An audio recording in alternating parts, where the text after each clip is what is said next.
which is a very nice and sophisticated city. I invite all of you to visit us. Obviously, in this moment, it's impossible, but I hope, I sincerely hope that soon each one of you safety can be can visit this city. I start from this picture because I want to start from an important point for us Italian. I mean, art and beauty of human anatomy.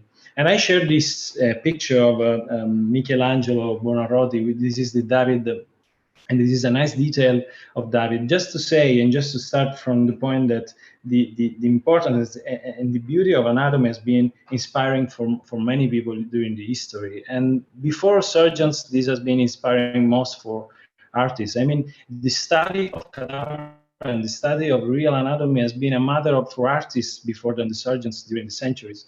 And there is also a very interesting story about Michelangelo, which did many secret deals with the price to have access to the cadavers before the celebrations, just to draw and just to study the details of anatomy.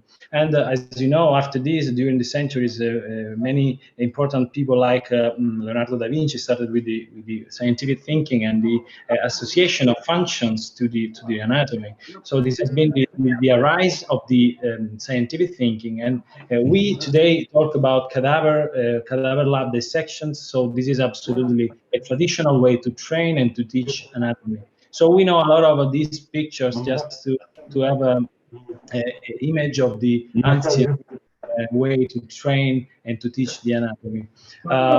Many part of our history in the medieval era, for example, medicine was about also magic, was intimately related with magic. For example, many believed in that period that craziness was something organic inside the brain, and the first surgeons, the first idea of surgeons were convinced that the removal of this organic piece, this rock into the head was necessary to cure this type of pathology.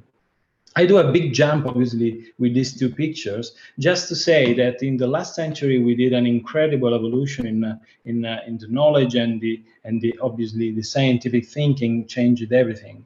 And I wanted to report to you this inspiring sentence: any sufficiently advanced technology is indistinguishable from magic. Just to say that, as you may know, we started with these techniques, and we started with these absolutely incredible techniques that we use today. And if we go to 100 years ago, probably all these incredible results probably will be considered absolutely magic. But today we need to come back to this magic in terms of not mystery, but more inspiration. So this is very important. And during this last century, the inspiring people, like, for example, important names of the history of modern neurosurgery, has been very inspiring to us. And these are absolutely an inspiration, because they treated to do something in a period where nothing was absolutely safe as today. So they were absolutely pioneers. This is for us, for the youngers, for example, is very inspiring to know about these people. But why neurosurgery is so difficult to learn? We know absolutely well that there is the need for non-natural mental and manual skills that we need to learn during the pathway. And we know that surgery obviously is, like many disciplines, is learning by doing discipline, but obviously we need exercise to acquire some important skill. And what is the exercise? Is the repetition. So the possibility the chance to practice. So the access to the experience. So the access to the experience is the key of this speech. I mean, for access to the experience, we all today traditionally refer to the cadaver lab, so the cadaver dissection. The access to the experience is limited by the difficulty to have a wet lab, for example. And if we come to the real patient, we need patient safety. So the access to experience is limited by the absolutely need of patient safety, because today is very different than the period of Dandy or or Cushing. I mean, today we need to be absolutely excellent, and the error is not almost always not admitted. So patient safety is another limitation. And in Upsurgeon, this experimental group, we started analyzing the psychology behind this skill, and we wanted to summarize all the skills for neurosurgery in two groups, most of all, in a mental training and in a manual training. The mental training based for our summarization and imagination, automatism, and strategy, and the manual training based on automatism, dexterity, and speed. But independently by these skills, and I link to the word speed, the last of these skills, just to show these nice pictures, just to give you a message. In each discipline, we practice the repetition. I mean, the daily exercise is absolutely a must. So to be a super runner, if we want to talk about the surgeon, to be a super surgeon, we need to train every day. We need to practice every day. So the perfection of the performance is absolutely linked to a daily exercise. So no pain, no gain. We know very well this concept. About the training, the traditional training, we are analyzing the problem in this moment. Today we use, we said the cadaver lab as a traditional way, and sometimes we try to use the anatomical models, but many times they are limited by no realism and no surgical view. And if we consider the training in a wider view, the training in neurosurgery is also very interesting and very complicated, because we need many years to acquire a sufficient autonomy in the procedure, and also in the cost is absolutely crazy and limiting. For example, in US is calculated as more than $150,000 per year per resident. So it's absolutely a huge amount of money. So, but in general, what is training today for us? We need to abandon the idea that training is all related to bleeding and dissecting and cutting and drilling. This is the technical aspect of this art, but we need to come back to a series of value and to a cultural approach to surgical education. An important picture that I want to show is this: is Yazargil, which is absolutely an inspiring name in the modern neurosurgery. Just to remark that we need to train our mind and to train our hand, and we need to avoid to think that surgery and practice in surgery is so limited. And what about the low and middle income countries? We know very well this problem with the global surgery, which is also in the literature very of big interest. The global surgery limitation are absolutely investing in neurosurgery, because there's no neurosurgery in many countries in the world. So the matter of neurosurgery in many countries is a real healthcare emergency. And we know the numbers, for example, about the limited access to safe care. So we analyzed also some data with Professor Sabadei and Professor Kipark 2 years ago, just to analyze which are the limitations. It was just a review of the situation. And the situation is that in many countries, for example, after a head trauma, you risk to be treated. If you are lucky, you will be treated, but most probably you will be treated by a general surgeon. So there is a lack of personnel, and there is a lack of education, not only of structures. So to sum up the problem is that neurosurgery residents today have mostly theoretical training, and it is a completely random training. I mean, you know very well that in the same school, if I have 10 trainees, I have 10 completely different profiles of training, because the daily chances are completely different. So the first limit is that the practical training, I mean the manual training and also the mental training are absolutely related with the casualty. So they depend from the surgeon you follow that day, the surgery you will have access that day, etc. The learning curve is absolutely a steep learning curve, and it's very difficult to reach autonomy. And educators need safety for patients to give you the possibility to practice. And this is another important limit, because in general, you know very well that in the first days, in the first years of residency, you may have the possibility to do some superficial dissection or some drilling or some craniotomy, but this is the end for many years, because to access to the intradural anatomy, you need to have very gold chances, and this is very difficult, and most of all is random. And the impact of this problem is absolutely impressive. 1 million average cost for training for hospital in the high-income countries. In the low and middle-income countries, this results in 5 million essential cases unmet each year. 23,000 of neurosurgeons needed in the world, and the malpractice is a very sad part of our activity, mostly in our countries. This picture is a disruptive picture in this pitch, but absolutely it's not. These are two aviators into a flight, but the real is that this is a simulation. This is a big simulator.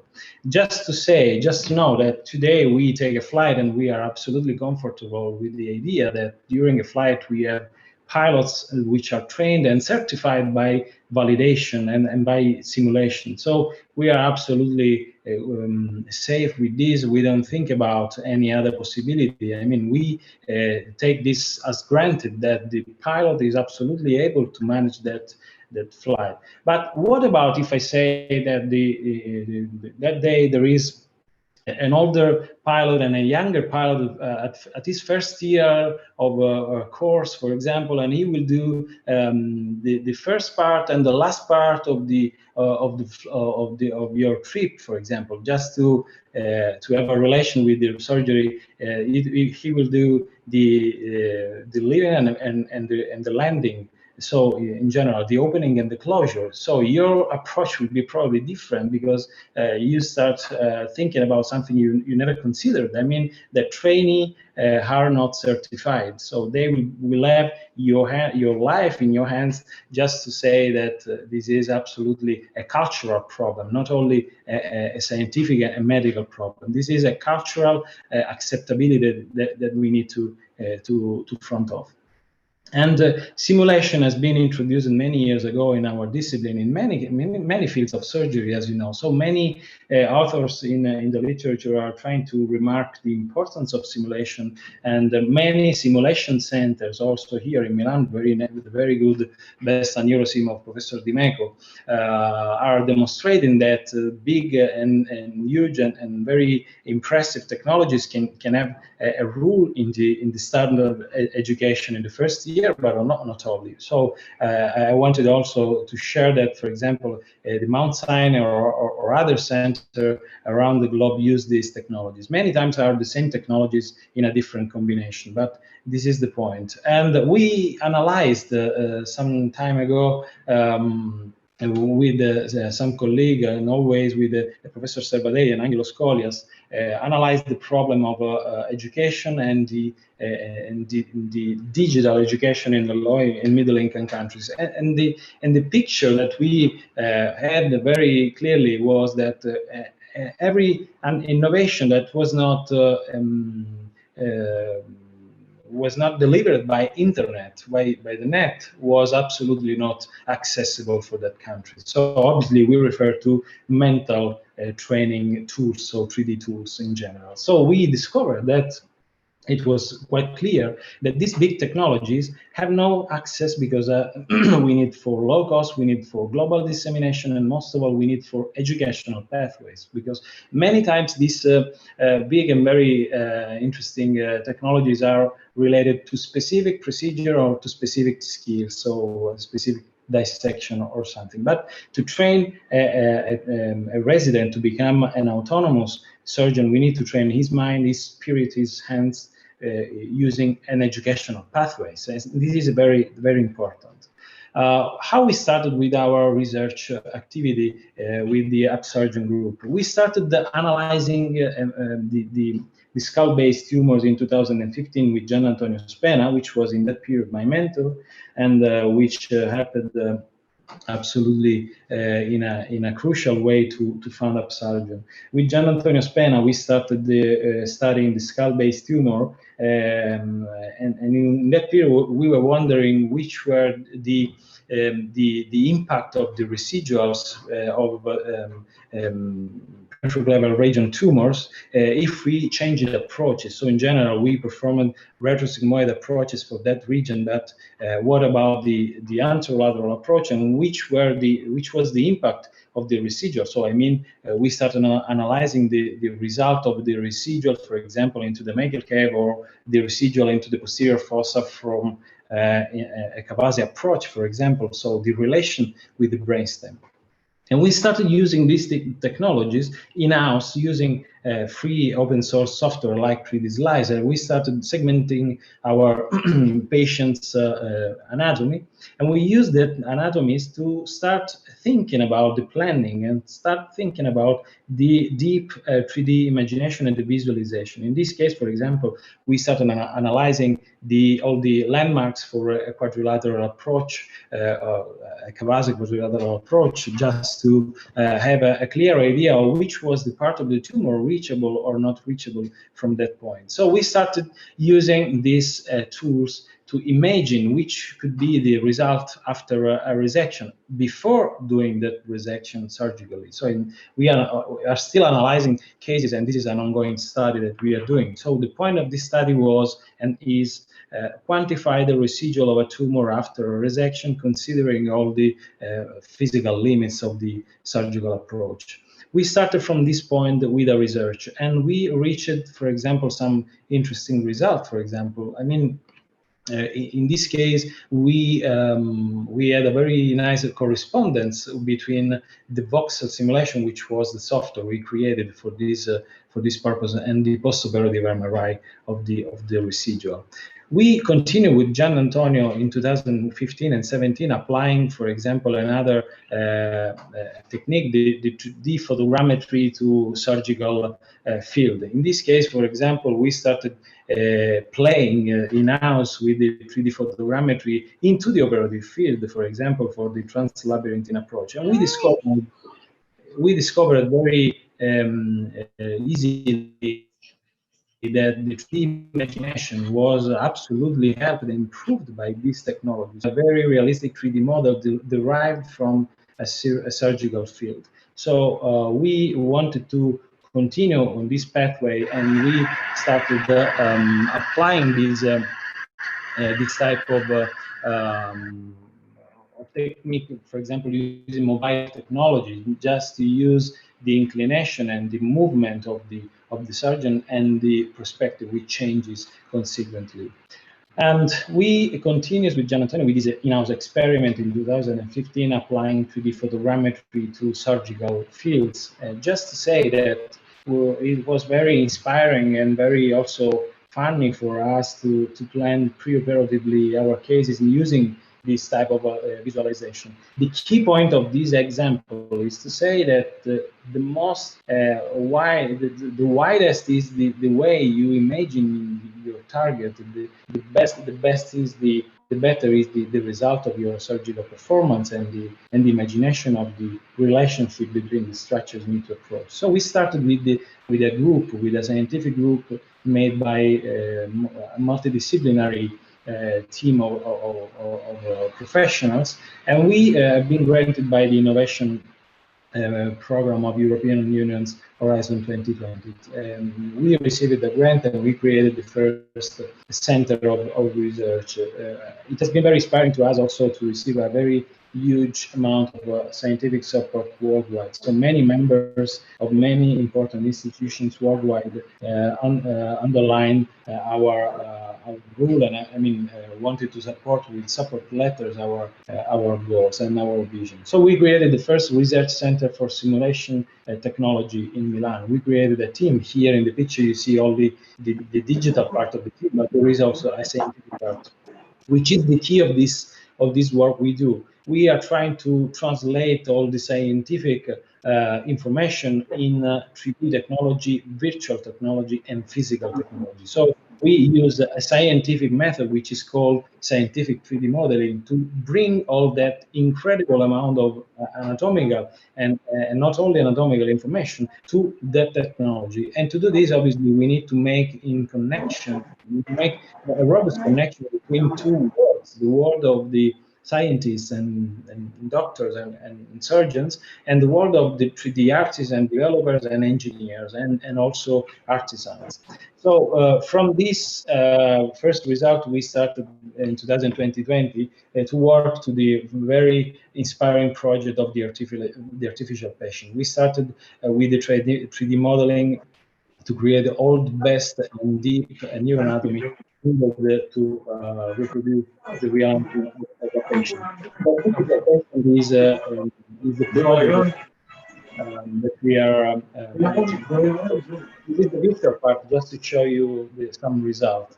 But most of all, I want to highlight the importance of accuracy. I mean, the importance of detail during this video. For example, I want to show how deep we have been. We have gone with the 3D modeling, for example, in the deep vascular anatomy in this case. But imagine all these structures together. So we started analyzing using Yasagil and other textbooks and other literature reserves, all the variants of the in this case, the perforating arteries in these 3D models. And imagine all this for a 3D mental training and 3D mental preparation on a mobile base. This is the power that we are trying to export everywhere with no cost, without absolutely global accessibility. And this is another point to remark, that we have incredible artists, and this is pure art, and this is like Michelangelo trying to reproduce the David and saying him, "Why you don't move?" at the end of the sculpture. And we are trying to reproduce the real, because we need to focus on also not only in the practice of the dissection or the drilling or the manual experience. As we know, when we approach a cadaver, we have the impact of the real, we have the impact and the emotional impact of the realism. I mean, we have a cadaver for the first time probably in our life during our residency. So the realism and the environment where we do our exercise is absolutely a game-changing element. So this is to show you, as we are focusing on any part of the cadaver, and in this case, we are not reproducing a cadaver, but a live patient. So we started working, for example, on the texturing of skin, just to show the realism, for example, or something that can be absolutely confounding, because it's absolutely nicely similar to a real. And the most important part of this project is the neuroanatomy research project. We started analyzing all the tissues of neuroanatomy just to reproduce all the single part of the structure. So this is a sequence of samples where we try to reproduce each element, each part. Currently, we are doing a very robust work on arachnoid in this period. And we started with the big volume, so the big organs. So this is the king or the king brain of our work. So the central, the core of our work, obviously, has been always the big parenchymas. And obviously, always we try to continue to validate these and to look at under the microscope and to exercise, because we want to make these approaches and these technologies available for surgeons. For example, in this case, we were analyzing the consistencies for bypass and other things. So the cadaver-free training program, so imagine all these results in a very revolutionary, and I want to say revolutionary program, cadaver-free, completely cadaver-free, where we use a different approach, not only execution of manual skills, but a mental preparation and hybrid preparation, where we pass from the virtual, from your mind, from the 3D imagination, from the preparation to something real, to the real, so the manual training. For mental training, we mean the power, for example, of the 3D imagination using 3D modeling and 3D augmented reality. And this is, for example, the power that you can also experiment when you use these technologies for neuroanatomy. Another point are the skills, the surgical skills. I mean, in this case, for example, sorry. In this case, for example, we were analyzing the patient positioning and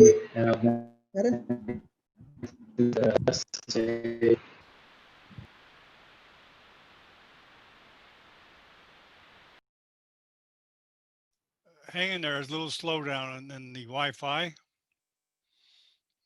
Usually it clears up.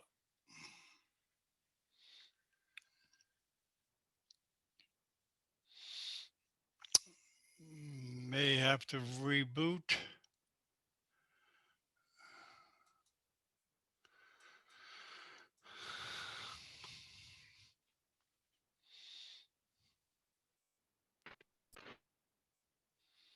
Yeah, I'm sure Frederick was aware. I'm going to text him. And we can all relate to Wi-Fi signal not being quite what it should be.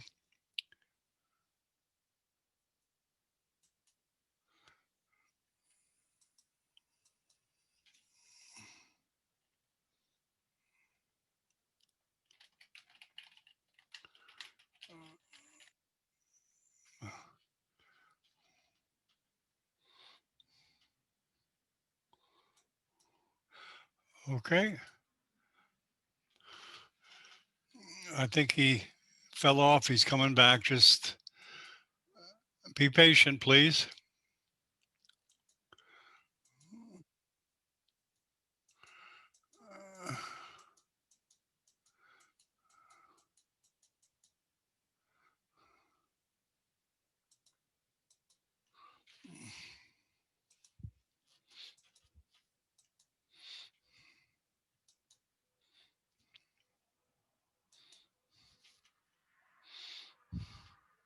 Just wait. He should be back in a minute.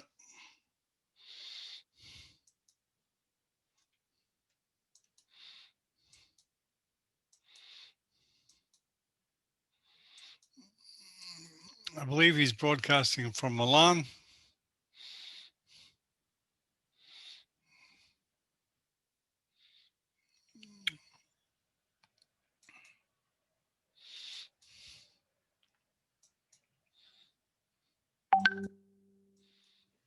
Okay.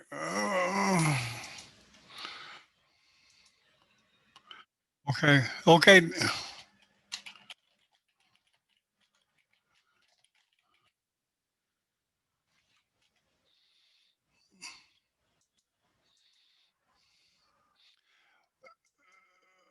Federico just said he'll be right back. He's coming back in.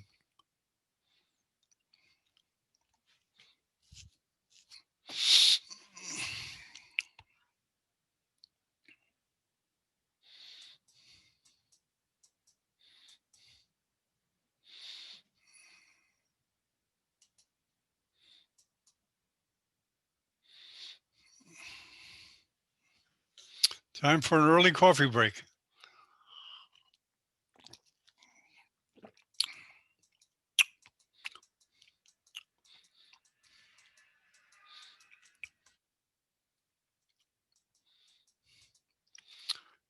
Yeah, if you ever visit Miami, oh,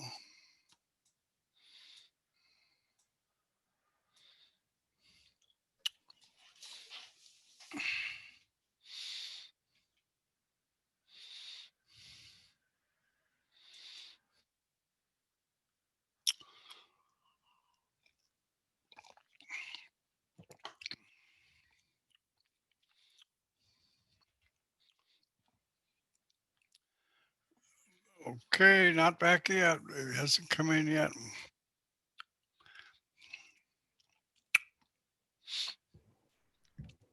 John, do you hear me? Yes, okay, you're back. Okay, sorry. Go ahead, no problem. We can edit that out. Okay, do you hear me? You see my screen? Yes, I see your screen. Okay, sorry. So After this pause, not programmed, not planned. Okay, the mental training. After the mental training, we have the hybrid from mental to manual. Just to remark the possibility to switch from a mental virtual training and imagination of your craniotomy, for example, in this case, how to an hybrid scenario where we have the augmented reality, which complete our scenario, and the planning guided by the virtual models. And the manual training probably is the other part. Sorry.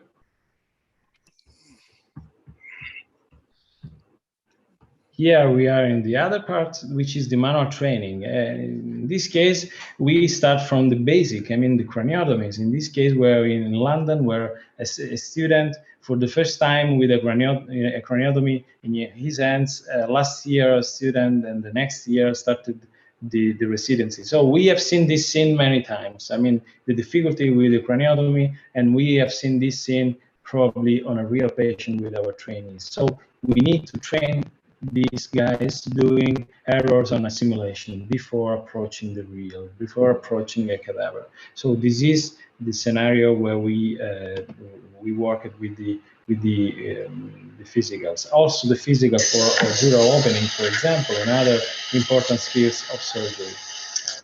And we start from this double picture, double video, just to give you the scenario where we are. This is a pteryginal approach, obviously the standard pteryginal approach. So we have the exposure of optic and carotid nerve. I suppose that many of you are absolutely confident with this type of anatomy. And this is what I show. I mean, the manual part, the physical part is where we are reproducing. Our patient has been segmented and cutted, and we are reproducing the experience of the dissection under the microscope. So after the craniotomy, the cadaver-free exploration is under the microscope. So just to show you, for example, in this case, the very basic superficial anatomy, and we go with our standard instruments to go to the deep anatomy. This is absolutely the first time that we do an exploration of the sylvian fissure with the most important part and element of anatomy. The key point of this experimentation has been how to reproduce the real consistency and hardness of the structures. Obviously, we need the aspect, and but also the consistency. And just to show how to not touch an optic nerve, just to give you another message, we do not do this at home with your patient, please, but we wanted to do, because the real training is also to have the possibility to understand with your standard tools all the deep anatomy. So we have for the first time, we can remove and refract an optic nerve to see, for example, the ophthalmic artery. In this case, the perforating under the optic nerve. The stress we can give to the optic nerve is to understand which are the limits. Obviously, we are beyond that limits in this exercise. But just to show you that in this case, a resident was able to, for the first time, to have the possibility to touch the real consistency and to have a clear idea in mind. We proceed with the simulation, with the exploration deeply, also the contralateral anatomy. Another important point of education is the 3D imagination and the 3D orientation with the microscope. As you know, you need to use one hand with your microscope and the other hand using, for example, a refractor or other instruments. In this case, for example, to reorient your view to the posterior fossa, for example, and the posterior clinoid process, we need to manage the parameter of our microscope. So this is part of training, obviously. So the deep anatomy, for example, of the third cranial nerve, the dorsum cellae, the basilar tip, obviously, to access to this type of deep anatomy and to have the possibility to touch these structures, this is absolutely impossible and crazy for a resident. So to have the possibility to do this is not even the cadaver, probably, because in the cadaver, all the structures are not possible to be explored because of the status of the cadaver. So the only possibility is to the fresh frozen, and is the most expensive cadaver. And what we are doing now is the international validation. We are trying to do in many centers around Europe in this moment. This was before COVID in London 2019. We started doing the first cadaver-free lab for a validation study with Alex Salamri and Brainbook. We are trying to do the same in other centers. In this case, for example, you see a master of a vascular surgeon, Chris Huff of Royal London Hospital, doing the performance under the microscope. Just to say that this type of simulation was training not only for the youngest, but also the advanced surgeons. What's next? We are trying to bring this to another level. We are trying to export this type of education in low and middle income countries. Obviously, we have a program which has been delayed due to the COVID pandemic. What we are doing with the collaboration with the Young Neurosurgeons Forum of WFNS and with Brainbook is to organize the first cadaver-free training program for 2021 and 22. We want to bring the cadaver-free technologies everywhere, just to give the possibility to that people, to that surgeons in that countries, to train in a repeatable way on a daily basis for the first time. And what was next? We are obviously working day and night for the patient-specific project, which is another division of our project, which is for 2021 and 2022. We want to bring this simulation to the real specific case. So we want to pre-operate. We want to do the simulation on a specific case, because this is a need, this is a must, for example, in the advanced training, obviously, so for young neurosurgeons or young consultants. So conclusions. We absolutely believe that simulation-based surgical training can be a base for a new way of education in a sustainable perspective, for example, and on a global level. Sustainable because if we consider repetition, we need to reach ways to train our guys in a repeatable way. They need to have many possibilities to train every day and to perform exercise every day and to do their errors every day.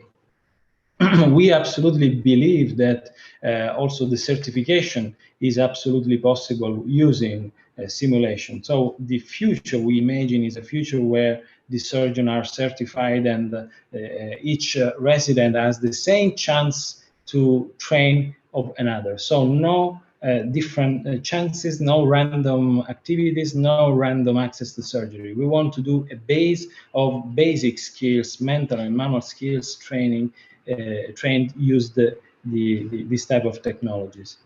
And first of all, the first point in my mind is that we need to come back to the basic human value of our discipline. What I mean is that if we continue imagine the training as a problem of manual procedure and manual performances, this is absolutely a limiting way to do. If we are able to improve our knowledge and augment the knowledge of the world, we may probably do an evolution on our humankind in medicine, and probably we may do the right questions and to have the right answers and to be more enlightened and to save more people and to help more people globally. And this is probably the most inspiring element we need to consider in a new generation and a new type of training for the new trainees of the future. Thank you. Okay, excellent. Thank you very much, Federico. And let me turn it over to a real neurosurgeon, Warlex. Hello, Warlex. Could you please introduce yourself and lead the discussion? Hi, thank you for your great presentations, Dr. Federico. I believe that this technology is going to lead it will be useful for our young neurosurgeries to be trained, especially for the countries that do not have enough cadaverics. It is really useful. And for your plan is really amazing. I love the way that you introduced that for the 3D program, and you also you also have the VR and everything, so it's really useful. Okay, so it's time for the questions for the panelists. So if you guys have a question to ask Dr. Federico, please feel free to ask.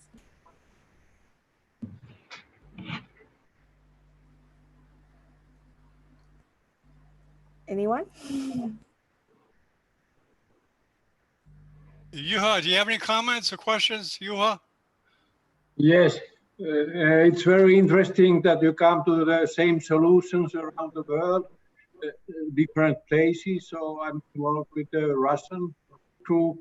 They are doing the same. It looks very similar. So. Oh, probably yes. Probably. Of course, you cannot. Yeah, like you would create something new. Now we have the facilities and knowledge around the world, so you come to the same solution. So it looks absolutely the same with the Russian group from Moscow. Yeah, I know that many groups in the world are working on exactly the same thing, and this is something that is a natural evolution probably in our field. I mean, many are understanding that there is the possibility to simulate at a very high level, and I know about many groups that are working with incredible results. Probably the effort that we need to achieve is also to make able to make available all these results, not only for the specific center where they are developed, but globally. So that is the point. The accessibility need to be another first element to be considered. After this, I absolutely appreciate that many are working on this, and this is a further confirmation for us that we are doing something needed. They confirm the need. Yeah, of course, this is great model, and if you have great support, so you will share it with all the world. So it's absolutely good thinking, and I agree that this great model, a possibility for training for neurosurgeons. Even before that, you can use it also by students teaching medical science and anatomy of the head. So this is great. This is wonderful. Thank you, Professor. I have a question, Dr. Federico. So, okay, as we don't have to pay for the cover break, but I just want to know that, so now today your program that is available in the applications for the iOS and Android? Yeah, the digital part is already available with a first version of simulators and atlases that we developed in 2017. So currently, you can find apps which are the very first experiments we did just to share the results of the 3D modeling, the scientific 3D modeling. We are going to release a new series of simulations in the end of September and the beginning of October. So the digital part is absolutely all developed for mobile technology. So the need is to make this available for mobile, because we know that in many countries where there's no technology, there is the mobile technology, there is internet. So this is the way to make them capillary. And does it free, or like does it have what a price? Oh, I'm not here to talk about pricing or selling anything. You can find this information on our website. Most of our effort is for free, because we try to make this available everywhere. So right now it's free.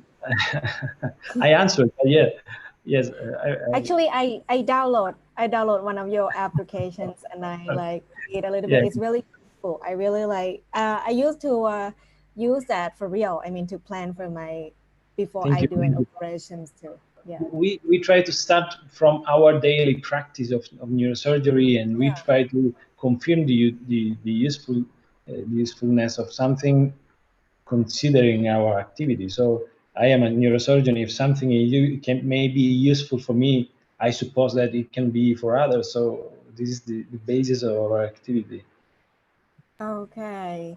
So there's a few the questions from the panelists, some of that. So so I will read one by one. So from the panelists, one is saying, is it possible for neurosurgery residents to get their own AppSim box?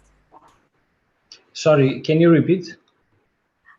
Is it possible for the neurosurgery residents, to get their own like AppSim neurosurgical box to Yeah, practice? this is the again, I don't want to speak about pricing or selling anything.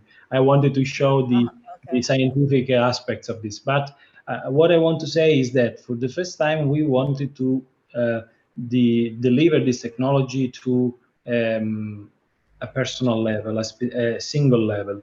We didn't want to do another technology which passes through the institutions. So we wanted to make these technologies free to be delivered to the single user. So this is something new in surgical education. I mean, a single user can access this technology directly if he wants. Federico, hi. My name is Sugar. I'm from Peru. I have a question about in how long, in how much time you are projecting that these 3D models will be available for all the young neurosurgeons worldwide, or it is already possible to get it?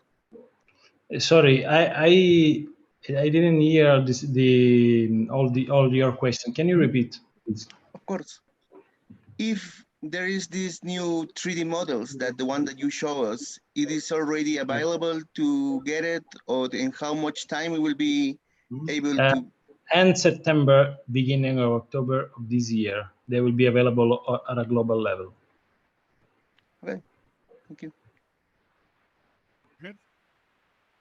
We are trying to start with the validation study. So we are organizing the first validation courses. So they are studies where we make them available for specific schools around the world. And we are trying to organize the highest number of validation studies possible. So we want to give the possibility to access absolutely directly to these technologies in specific school and to validate their usefulness. So if we do not reach the validation, these are only toys.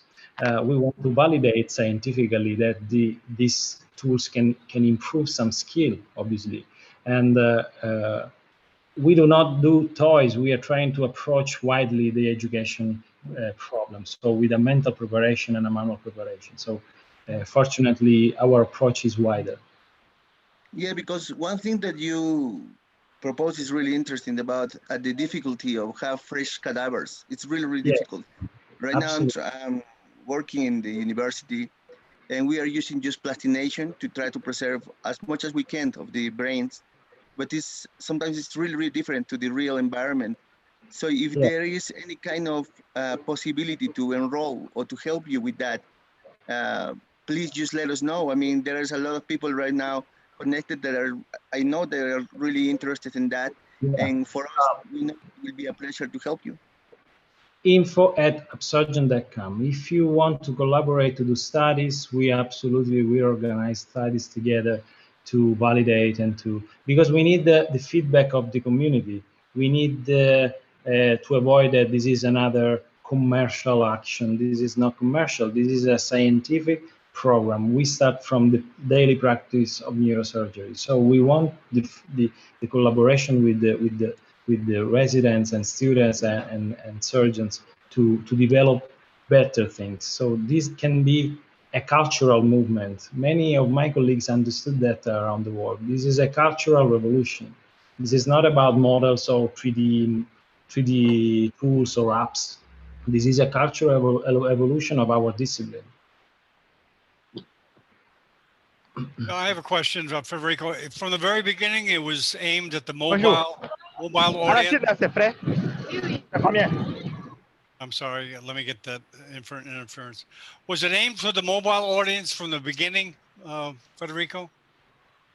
Sorry, I didn't hear you. Was it aimed towards the mobile audience from the beginning? Oh, we have 1 million now.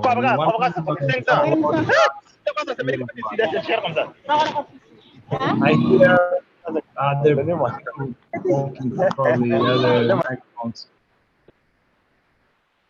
I'm sorry, I had an interference there. Do you hear me? Yeah, could you repeat that? We had an interference. I'm sorry. So you asked about the audience. the current Yes. audience of our mobile technologies. 1 Yeah. million worldwide today since 2017. That's great. That's great. Yeah. Great. Warlix, keep Can I things make? rolling smoothly. Yes, Dr. Gazzotti. Thank you very much, Federico. Excellent talk and excellent concept. Thank you. I was more or less aware about it because I discussed a lot with Franco Silvadei, the president. Yeah. And we had a lot of, talk about it, and it was very, very exciting. And now that we see that it's becoming sort of real, it's like a dream coming true. Okay. Yeah. I'm convinced that that's the future, because even when we talk about cadavers, not many countries have got access to cadavers. For example, in Africa, we have problems to have cadavers. It's not that easy because of cultural and so on and so forth. But that's true also in other countries developed, like Japan and the other countries. So this is really the solution. And I'm glad that the aviation industry is always teaching us, like we developed a tool about a checklist, and here we are monitoring a tool for. I think it's very, very important before we do sort of an operation to work first on this model. Okay. So congratulations for your team and what you've done. Thank and you. We are looking forward to be part of it, and either in terms of using it or in terms of collaborating and giving our opinion and so on. We can do that without any problem. I know a lot of people are talking about the cost and commercialization and so on and so forth. I think we have to understand that all those things, they cost money and time, and you need a lot of a certain investment to get to that point. I think that having it for free, well, it's okay if it can happen, but I believe also that something should be paid for, as soon as it's not very exorbitant. Okay. We spend a lot of money, buying the champagne and the wine and whatever. But if we can buy a program like that, I think that's feasible. So I don't think we should be shy to say it is for sale or for free. Just say, I don't think it should be free. There should be at least a payment, or let's call it a token, given to your team, because we are talking about 4 years. That's 4 years of work. It's not 4 years where you were in the dancing, area where you were dancing. No, it's a work. Okay. So these need to be rewarded. I want just to mention that as well, that we are not asking for free. If it is possible, that's fine, because we have a sponsor, but if it can be paid as soon as it is reasonable, that's fine. So thank you again. Thank you. I want to add an element to your kind answer. An important point is that we need to distinguish about pricing and values. So the value of something in this case is that we give a valid alternative to something which is absolutely more expensive. So when we come to costs, obviously, as you well said, we are professional, we have people which work with this and live with this, and obviously we have costs. So our effort is not to make this, free or paid. The point is not this. The point is that this need to be included in a process for institution, for hospitals, also for single that they express the freedom to access to some technology like this. And which is the value for you? You said we spend a lot of money on wine and other things. I agree. The point is how much costs your excellence? How much costs your skills? How much costs your capacity to train other people in a smart way, in a better way? So this is the value. The cost is a consequence, and you may if you understand the value, you understand the cost. If you want to talk about this, I think. Excellent. Thank you. Okay, so it's a very excellent and interesting topics that we have today. Thank you, Dr. Federico, and thank all the panelists today. So, Thank you. so I think you can drop your websites if there's some of our panelists interested in your project. Maybe you can drop the website or something. Hello, Okay. I'm Dr. Soriano from Mexico. Yes. May I take the word? Go ahead. Okay, Federico, first of all, congratulations. It's impressive, your project. No doubt that it's going to be really useful for the worldwide neurosurgeon community. As a president-elect of the Latin American Federation of Neurosurgeons with more than 9,000 neurosurgeons, and also I am the president of the Mexican Society of Neurosurgery. Count on us, please. I'm gonna look the website, and I'm gonna try to involve all the young neurosurgeons and residents to know this really impressive project. So I'm gonna keep in touch with you to promote this innovation. Is really necessary more in these times. So congrats again, congratulations. Muchas gracias. Very good, Federico. We'll end on that note, and we'd like to thank you very much. And let me just tell you about the next broadcast coming up. Right after this, just stay in your seats. We have this cavernous sinus endoscopic versus open. So, okay, Federico, we'll be keeping in touch with your progress. Thank you. Thank you. Stay tuned. Thank you very much. Ciao. Okay. Ciao, Okay. grazie, ciao. Okay, we're going to start the next one in a few minutes. So just stay in your seats. Stay in your seats. We're just going to edit this out. This is between the shows, the webcast. Dr. Bennett? Yes. Yes. Can you ask Dr. Nicolosi to post his email and his the site of the connections, because we have plenty of interested people in the Middle East to join their programs and their facilities. Okay. I posted a question also about what are the dates which is possible if some people can come to their facilities to because it is sometimes difficult for some centers to prepare drills and microscopes and small instruments for training, because they are hardly having it for surgery only. I mean, it's very difficult for some places to get microscopes or drills or micro instruments for. Let's get a hold of Federico. You still online, Federico? Yeah. Yes, Here. maybe he can. Yeah, you can. Can you write your email in the chat? Yes, exactly. absolutely. I will. The email is fm@upsurgeon.com. Yeah, can you write it in the chat, please? Can you write in the chat? You know how to do that? Thank you very much, Dr. Bennett. You are a real minaret now for the neurosurgery. Hey, did you see the Arab webcast yesterday? It was great. Yeah. You're great. With Sama.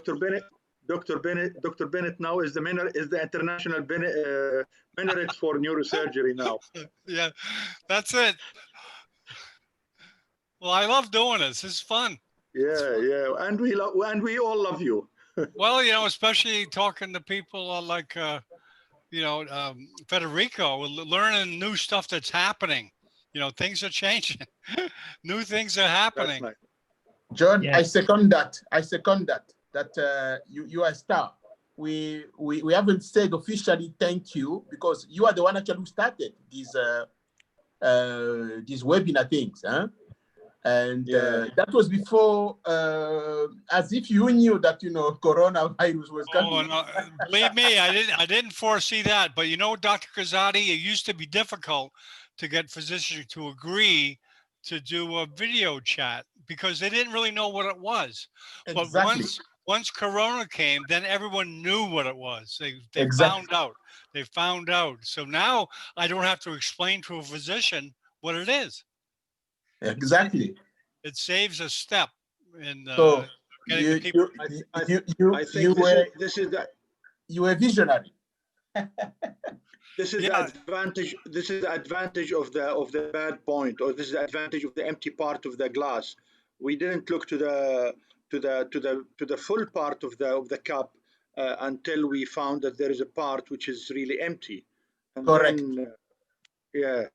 So that's why people like Dr. Bennett, who was always trying to disperse this type of knowledge, and he was interested in it before of all of us. Now he's a star in neurosurgery. I wouldn't say that. Oh, no, you are, huh? Well, people from Jordan, from, my friend Dr. Subeh is always proud of your connections with him. People from Saudi Arabia and the World Federation, from India, from Turkey, Africa. from Brazil, everywhere, Africa. Well, We are you know, really proud of you. You know, it's not so much the numbers; it's the interaction. If Exactly. you don't have to have a big webcast like Dr. Borber is here. I think Lewis is here, aren't you, Lewis? Well, Lewis has a lot of webcasts that have a lot of interaction. There's not necessarily a lot of numbers, but a lot of interaction. What's good is the network, and you started this network for us.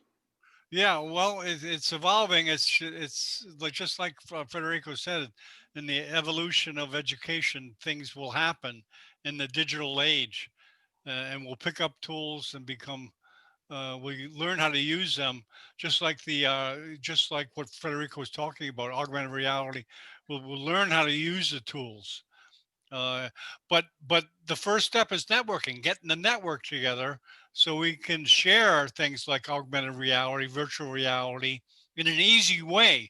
Because most neurosurgeons, they can go to 1-2 conferences a year. They can't go to an augmented reality webinar, but they can go online. To an online, to get exposed to areas that neurosurgeons really don't have time to get exposed to if they had to go to a conference. I totally agree with you. Well, so, Ipe, are you there? Ipe, are you here? Please remind? Yeah. Can you please remind Dr. Nicole? Can you please remind Dr. Nicolosi to write his email, because he didn't do it in the chat yet. You know, it may be on the. Let me give you the website of the Upsurgeon. You have the website, right? Or maybe you can write it for us in the. Yeah, in the yeah, chat. I'll write it. Yeah, once you have the website, you can. I have plenty of residents who are really interested to join this program. Yeah. Okay. Website. To know how to hold the microforceps, to know how to use a microscope. Plenty of them was asking me, what should we use? What are the things that we... Abdallah, I already wrote on the chat. I write it. Oh, okay. Yeah, he wrote already. Oh, yeah, I see it. You see it, fn@upsurgeon.com? Ah, yes. Now I noticed. There we go. Excellent. Ipe, are you there? John, I'm here, John. Oh, good. Okay. Yeah, we started about 10 minutes, okay? About 10 minutes? Luis is here. And I guess Vinod Felix is also joining in. And yeah, I think Vlad, Vlad said he's going to try to make it. Vlad is here. I'm here. Oh, you're here. Good. Yeah. Hey, Vlad. Hi, how are you? Kazadi. Oh. Kazadi. Yuha is here. Yuha is here. He was here. Are you still here? I'm here. Oh, good. Lewis stepped away, I think. Oh, how are you? Yeah, I'm here. Oh, there you are. Hi, Lewis. Welcome. How are you? Oh. Professor Vladi. Hello, Professor Luha. Hi, hey, how are you? Hi. We've got a power-packed show.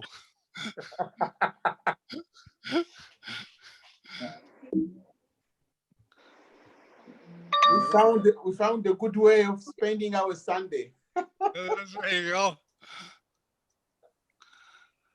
Okay. Hi. Hey. Hey, Kazadi. So good to see you. How are you? You are always in the dark. Is it night? We are in the farm, enjoying life. Okay. You remember the farm? I remember very well. Yeah. We went to the waterfalls day before. Oh, fantastic. Fantastic. That's great. Yeah. We'll come and visit again the farm. Yeah, anytime, anytime. I am actually moving to India. I am moving to a place called Krishna Institute in Karad. It's a pretty big institute. So hoping to have you all there as soon as can you show us where it's at? Can you do a screen share and show us where you're going? It's called Krishna Institute Karad. I'll share things about it once I'm sure that I'm going there. Oh, okay. Okay.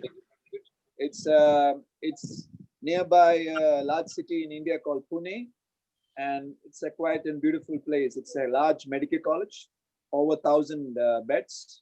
We are planning to have a world-class department of neurosurgery like in Biratnagar. Good. Very fantastic. Good. No doubt about that. Okay, Ike, we want to start? Yeah. Everyone's here. Okay. Let me start, okay? And then I'll introduce you, right, Ike? Okay. 10, 9, 8, 7, 6, 5, 4, 3, 2, 1. Good morning from Miami Beach. This is Dr. John Bennett for Neurosurgical TV. We have another webcast, Cavernous Sinus Endoscopic versus Open, with a power-packed panelists. I'll turn it over to Ipe and he'll run the proceedings. Good day, Ipe, and welcome. Hey, good day, John.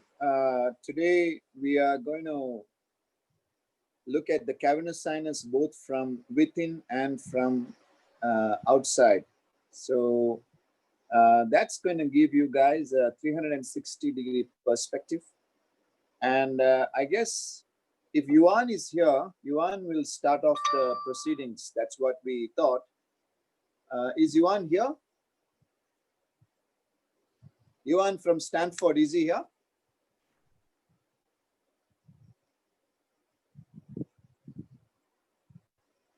I don't believe he is. I have not seen him. Right. So then I guess I'll start off, and then as he joins, he can go ahead and join us as the second speaker. So maybe starting off right now, I'm sharing my screen right away.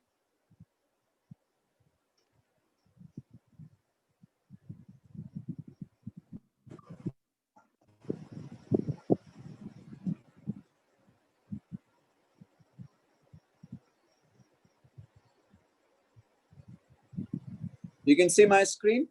Yes. All right. So we're going to talk about the approach to cavernous sinus. Number one. Number two, what is the difference between a transcavernous approach? What are the things that we use a transcavernous approach for? And what is actually intracavernous surgery? And what are the stages of intracavernous surgery? And at the end of the presentation, we're going to show you some surgical videos of both. So you're going to start with some anatomy first. So these pictures, the first few minutes were completely done by Dr. Voralex, who's also a neurosurgeon and a very talented artist. So she has done this first few minutes. So let's have a look at it. So for a transcavernous approach or for going into the cavernous sinus, this is the incision. A usual frontotemporal incision is what we use. The craniotomy, we generally don't use the OZ. We just, if it's necessary, we cut the zygoma in the front and at the posterior part, so we get more space for the temporalis to go down. And then we do the sagittal unlocking. Sagittal unlocking is a simple thing that between the frontal lobe and the temporal lobe, whatever bone is there, we are going to remove it, just like what is shown here. So this is usually the case, and once we unlock, we're going to get space into the base, and then we complete the unlocking by anterior clinoidectomy. So the anterior clinoidectomy completes the sagittal unlocking. Then we have something called the axial unlocking, where you take the temporal lobe away from the cavernous sinus. So that's so let us show you. That's the usual position of the temporal lobe. So to get into the interpedunculaire fossa, you need the temporal lobe to be shifting out. So that's what we do. That's called the axial unlocking. So that is part of the transcavernous approach, where you're actually displacing the temporal lobe laterally. So once you do the sagittal unlocking and the axial unlocking, these both are extradural unlockings. And then you add another unlocking to it, and that is the sylvian dissection. That's, I call it oblique intradural unlocking. So where you again open the frontal and the temporal lobe along the sylvian lines. And these three unlockings will lead you without any problems into the skull base. So let's look at the anatomy here. So you're gonna, once we've done the sagittal unlocking, the temporal lobe has been pulled back extradurally from the cavernous sinus. You see the V1, V2, and V3, and then you see the 3 and the 4th nerves, and then the carotid. You know, the carotid is of paramount importance to the cavernous sinus. Again, from the last class, I'm going to tell you a little bit more about the carotid. So the carotid has 3 vertical segments. So you have C3, that's paracellular, C5, that is paraclival, and C7, parapharyngeal. And then between them, so these 3 are vertical. So between them, between the parapharyngeal and the paraclinoid, you have the petrous carotid. And between the paraclival and the paraclinoid, you have the horizontal C4 segment of the cavernous sinus.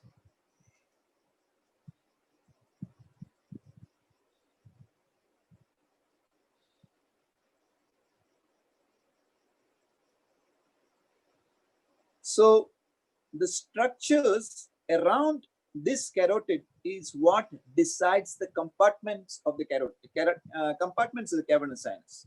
You see, from the endoscopic aspect, you have a ventral, dorsal, medial, and lateral compartment. Okay, I'm sure Yuan or Vinod Felix would be talking about those. So we're going to show you the compartments from the lateral aspect. So let's proceed. Our compartments are going to be between the cranial nerves. So from endoscopic approach, you could say that the cranial nerves don't come in your way. I don't think this is a very valid argument, as Louis would definitely tell you, because the compartments can easily be accessed within these cranial nerves, except when the lesion is extremely hard. Obviously, we're not arguing about a pituitary tumor. About a pituitary tumor, in most cases, we would agree that an endoscopic approach would be the right thing. But on the other hand, cavernous hemangioma of the cavernous sinus, or something like a trigeminal schwannoma going through the endoscopic approach, we think it may not be practical. So now, as we see C3, or the first vertical segment, and you can see the C3 segment is there in that region. You have the 3rd and the 4th nerves. You have the V1, V2, and the V3, and then you have the proximal dural ring and the distal dural ring, and you have the intradural carotid there. Okay, this is what you see when you open. First, let's go further.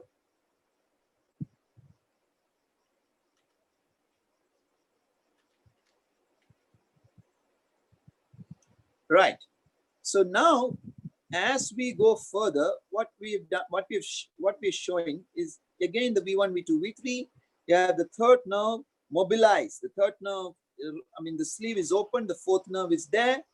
You have the distal and the dural ring. Distal and the distal dural ring is cut. Carotid is mobilized, and what you can see is the ligament. I mean, it's the membrane of Lilliquist, which is over the basilar, and to get into a basilar aneurysm, that is what we're going to show you right now. I mean, we are going to show you a transcavernous approach to the basilar tip aneurysms. Couple of them we're going to show you. And sir, can you hear me? Sir? Yes. Just to inform that Juan just joined. Yes. Does he want to take up the first talk? If Juan wants to, then he can take up the first talk.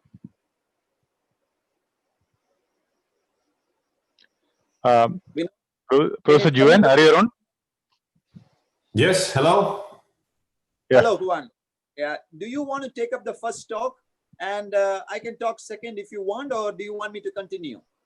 No, please continue. Continue. I'm enjoying your talk. I'll go after you. Okay. All right. Excellent. So thank you. Excellent. Yeah. So so now we have the C3 segment and then the C5 segment. The C5 segment is a paraclival segment.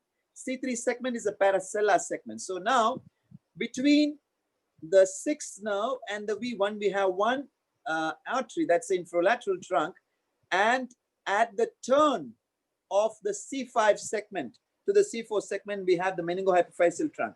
We will show you a case where we clip the meningohypophyseal trunk, which was supplying a dural AV fistula through the window, through the Parkinson's window between the fourth nerve and the V1. This is the Parkinson's window.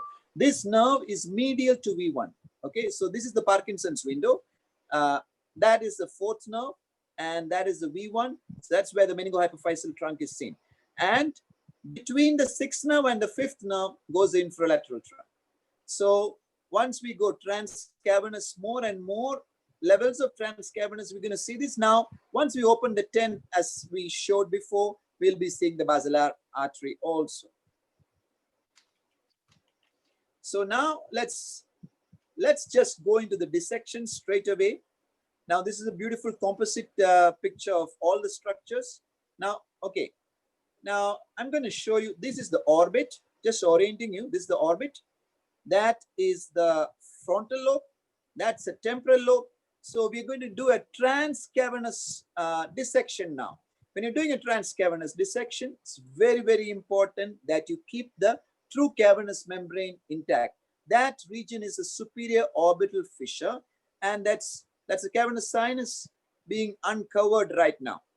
So this, you will see it in the operative videos also. You will see that we follow the same thing. So there's not so much of bleeding.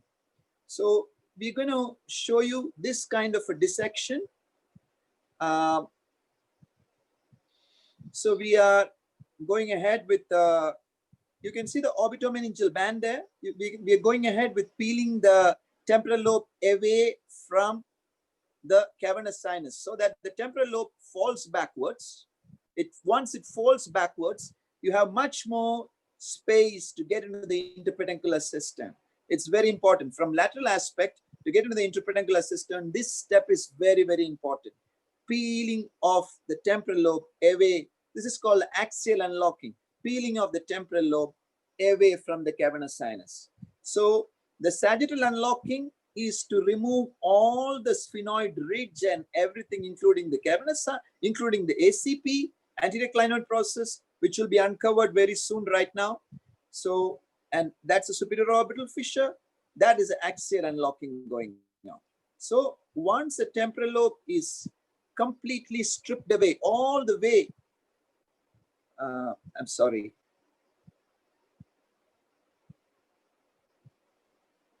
We'll be there in a second.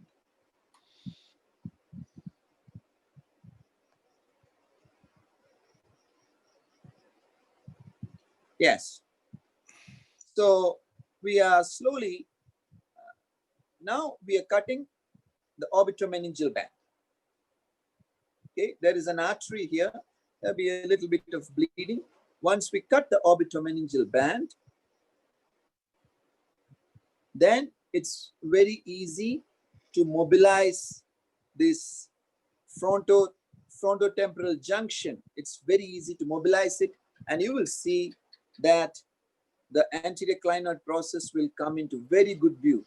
There, it will be no more like drilling the anterior clinoid process in a small tunnel.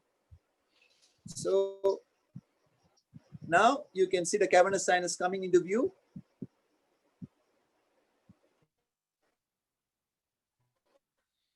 You get the nerves, they are covered by what you need to do in surgery also. If you take off this TCM, there'll be horrendous bleeding, and you will have to, of course, you have to inject this cell into this cavernous sinus, and as if this this cell goes back into the sphenoparietal sinus, this is going to give rise to terrible complications sometimes. That is why you have to press with your suction the sphenoparietal sinus when you are injecting. But that is if you want to inject. In this case, if you preserve the TCM, even if you have very small tears in the TCM, you can put a small Surgicel there, and the bleeding will stop in a matter of minutes. So you are slowly dissecting above the third nerve and the fourth nerve and the V1, and your ACP is coming into view. Now you can see the ACP clearly, the anterior clinoid process. That's the anterior clinoid process. That's the fourth nerve, which is overtaking the third nerve there. The third nerve is medial there. I will open the third nerve later on in this dissection. So the ACP is removed. You are seeing the optic strut. So that is the optic nerve, and that's the carotid there, and the optic strut is there. So the optic strut is being removed. Juan will probably tell you what is the optic strut from an endoscopic perspective. So the optic strut is removed. Last video, we showed you a paraclinoid aneurysm where we drilled the optic strut completely from extradurally. I like drilling the optic strut completely extradurally. And so now we are going back, dissecting. So you have V1 there, you have the V2 and the V3 there, and the gazetting ganglion is there. It's exactly how we do it in the operative cases also. So now you can see that we are opening the window between the fourth nerve and the V1. That is the Parkinson's window. When we open the Parkinson's window, you're going to see the vertical segment of the carotid. We will show you a case, operative case, where we did the same thing. Please remember this anatomy so that when we show you the operative cases, you will see. So you will understand exactly what we are doing. So we are opening the, the Parkinson's triangle now. That is the C5 paraclival segment, and the C4 will be the horizontal intracavernous segment, that's C4. So here is where you will find the meningohypophyseal trunk, and medial to the V1, this is the fourth nerve, and this is the V1. Medial to the V1, you will find the sixth nerve. Okay, so this is C5 or the paraclival segment. Okay, and you will see the V1, and you can trace the V1 all the way back to the Doral's canal, and you can see the Gruber's ligament also.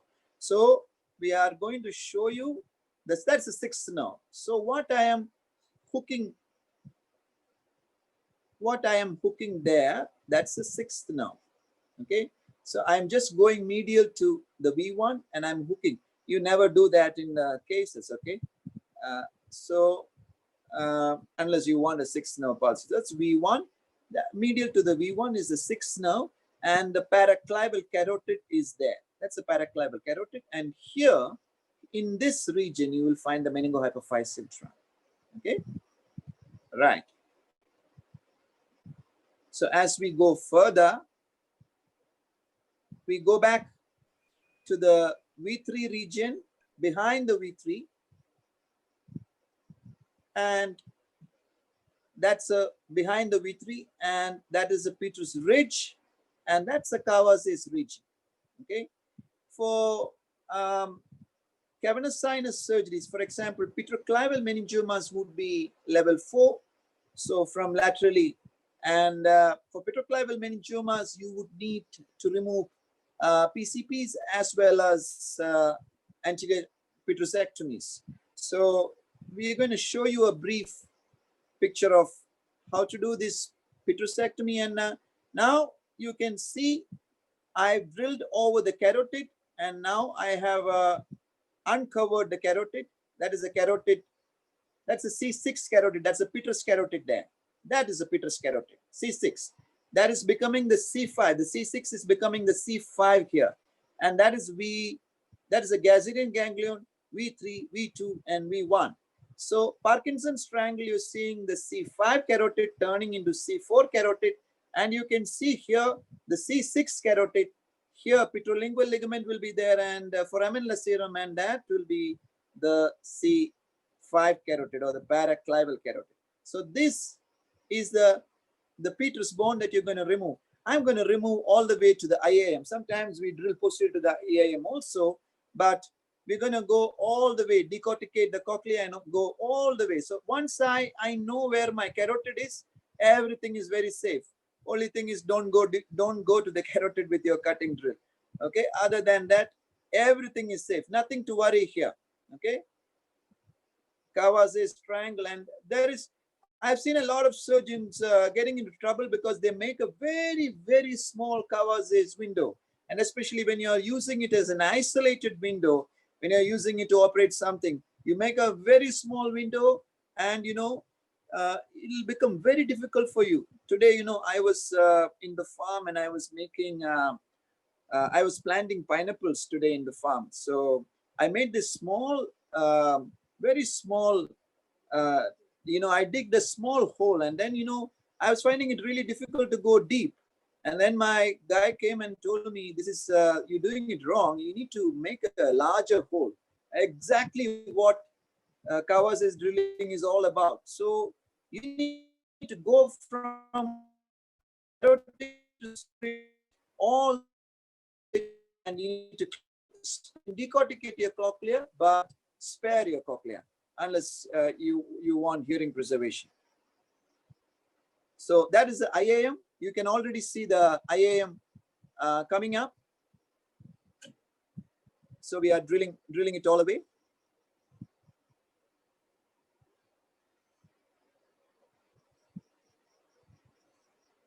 So be very careful. You need to look at the CT to see whether the carotid is going medially more than what you expect. This is something very important. So the posterior fossa dura is there, and now you're opening. When you're opening in a transcavernous approach, you have to open all the dural sleeves, which means the falciform ligament has to be opened, the dural ring has to be opened, the third nerve sleeve has to be opened, and also the trigeminal sleeve has to be opened. And then that opening is what you link to the posterior fossa, and then you cut the tent. This is when you get space. Okay. So if any of these dural sleeves are remaining, all this skull-based work that you've done has gone in waste. Please remember. So that is the Meckel's cave opening linked to the posterior fossa. Now I'm going to open the third nerve sleeve.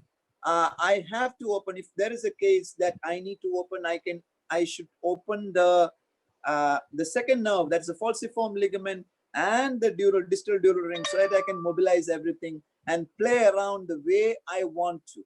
Okay, there's nothing complex in this. It's just that you need to open all. There's a lot of steps here.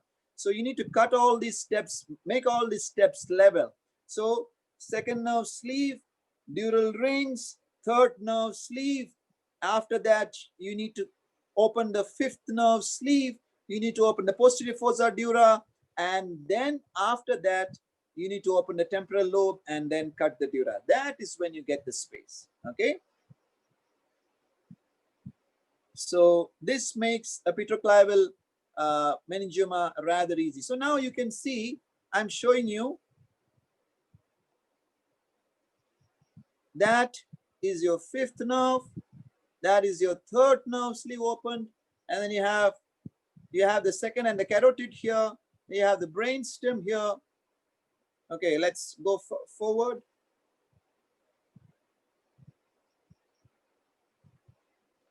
I'll very soon show you the IAM is here, right here. So that is the facial nerve there. That's the IAM there. So you've opened the IAM also. So that is your fifth nerve again. Okay, so all the way from seventh nerve, fifth nerve, third nerve is going to be here, second nerve is going to be here. Panoramic view all the way. Okay, second nerve, okay, second nerve, carotid, third nerve, fifth nerve, and IAM. So this is the transcavernous approach at different levels, and this is what you would need to do.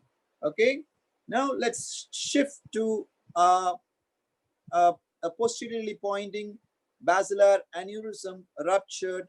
That's a posteriorly pointing aneurysm. Okay, so we're going to go the transcavernous way. You're going to take out all the clinoid, everything just like we showed you this time. And you see the carotid be opening a little bit of sylvian as well. You can see the carotid, PCOM, third nerve, second nerve, membrane of Lilliquist there. So it's a ruptured aneurysm. It's a lot of blood.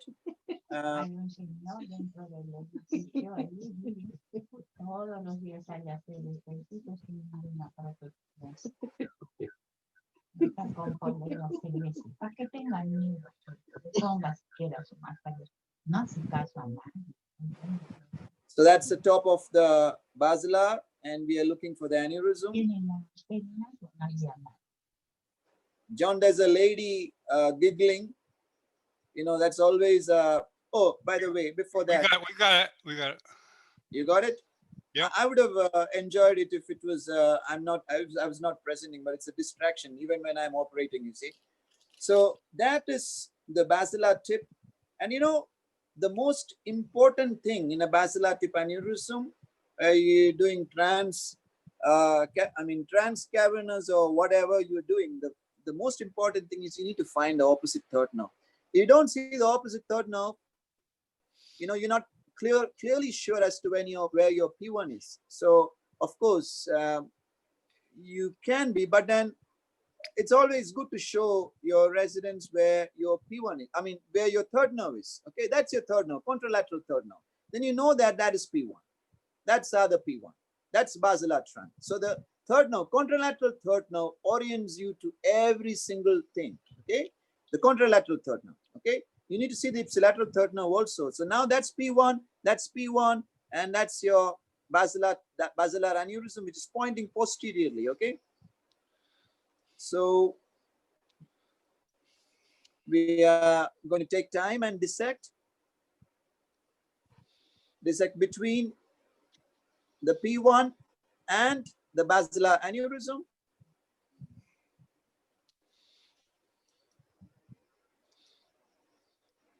It's a ruptured aneurysm, so you got to be careful.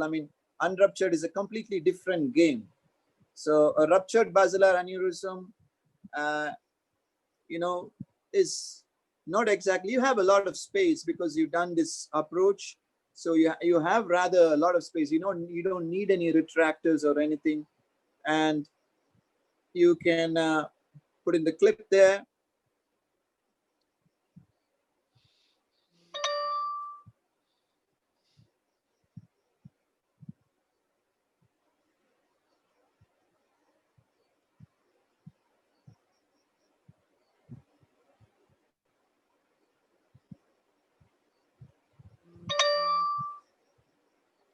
You cannot really push, and that high zoom, your depth perception is not exactly what it is.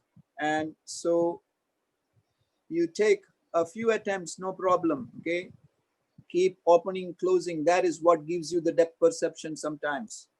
And yes, so that's aneurysm clipped. And we're going to show you the dissection of another basilar tip. That's a high basilar tip. Again, the same transcavernous approach. That's a mammillary bodies there. That's a mammillary bodies. That is the basilar.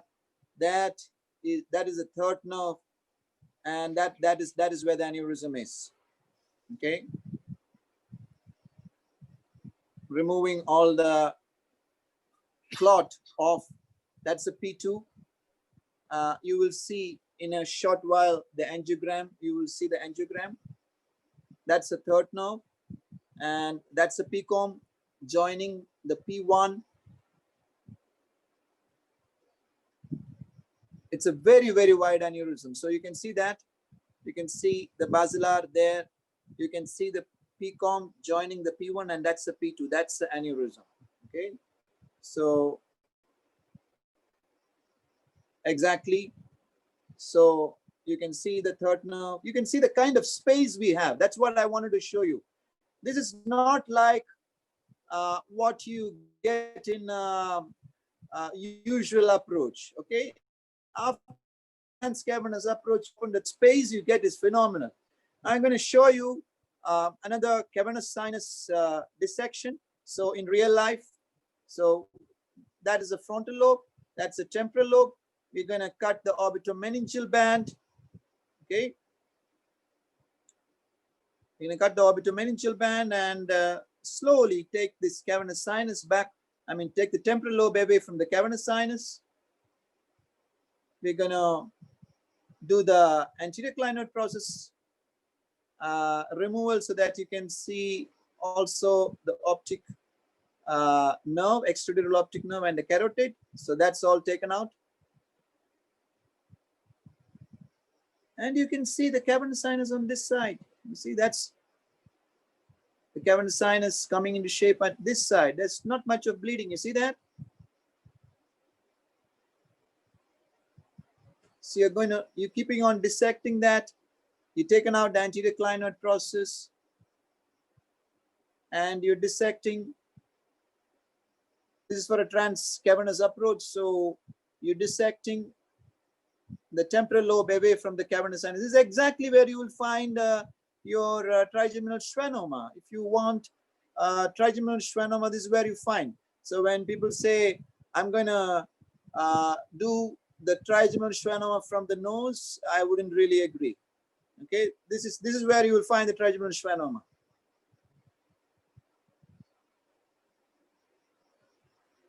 That's like me saying I'll do the pituitaries from here. Won't be a great idea. So we are slowly dissecting the temporal lobe away from the cavernous sinus. No, not much of bleeding, you see.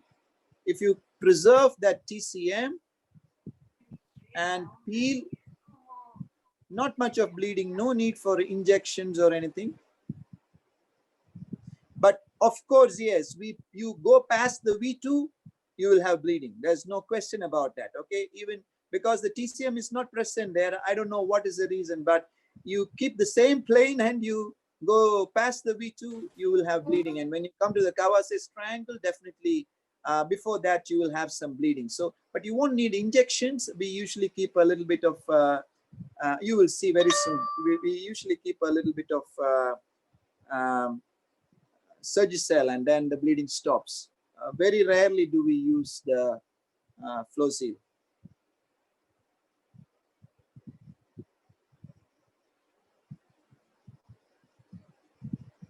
So yeah, here you are seeing intracavernous surgery. Okay, so let me orient you.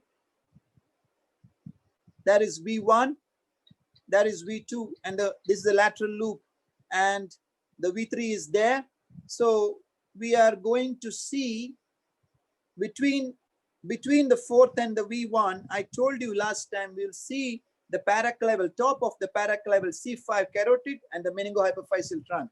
So this is a case where the patient had a large meningohypophyseal trunk feeding a dural AV fistula involving the superior petrosal sinus.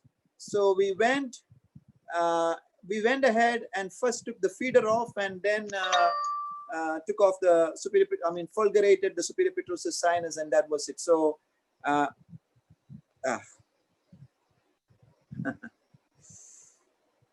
okay.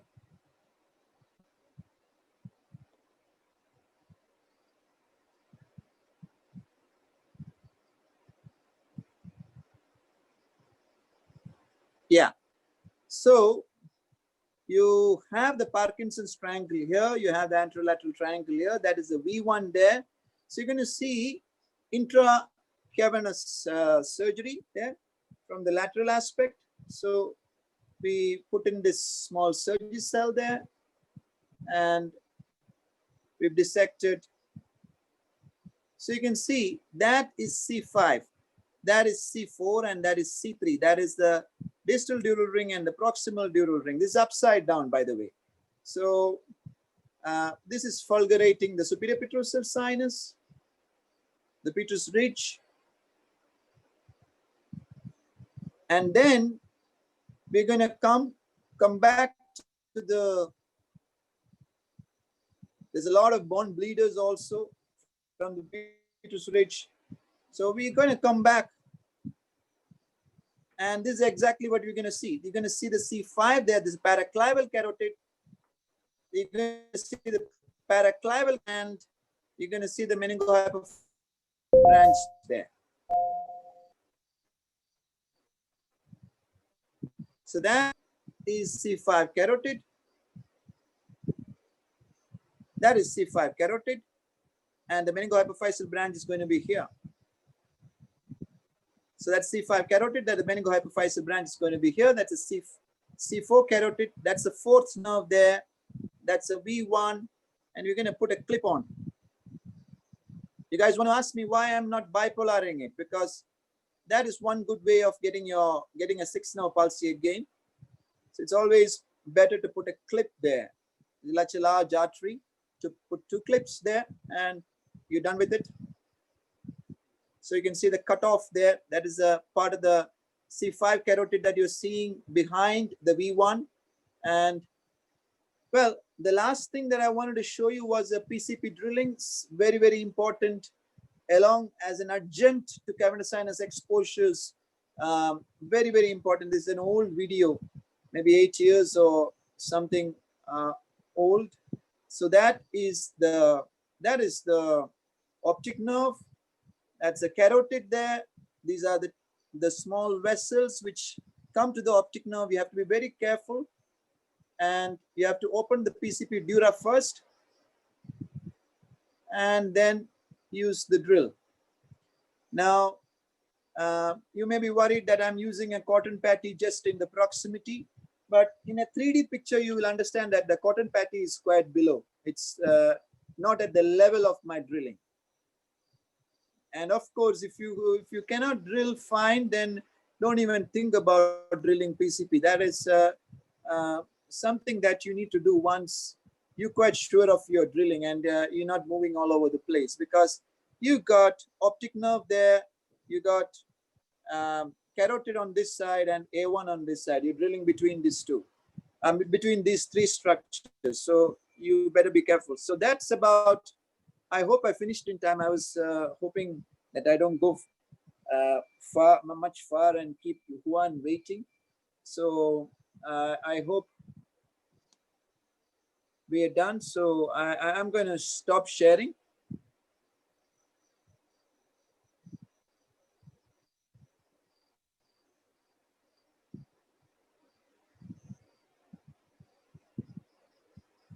Okay. Hey, Aipu, would you like to speak next? Maybe I think Juan, Professor Juan is here. And there are a lot of other dignitaries on the stage for in the panel. Professor Roman is there. Dr. Arichako, Professor Arichako is there. Dr. Ajit. A lot of people are watching. So it's a pleasure to invite Professor Juan Fernandez Miranda to talk on endoscopic approach. And I think he doesn't need any introduction to this crowd. He's a pioneer in endoscopic cavernous sinus surgery. And many of you have read the paper on endoscopic cavernous sinus, the compartments described by Juan Fernandez. I think he'll describe it more in his talk. So the podium is yours, Professor Juan. You can take it right away now.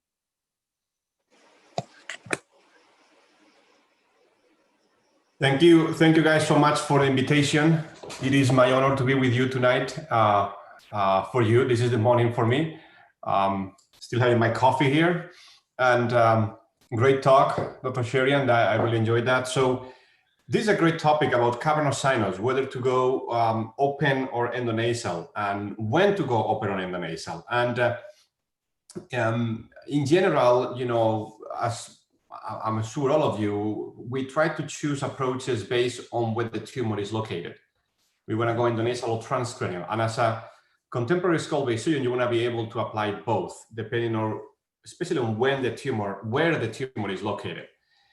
So in particular for cavernous sinus, we're going to discuss transcranial approaches versus endonasal approaches. And I'm going to focus more on endonasal approaches. I'm going to touch base a bit on transcranial too.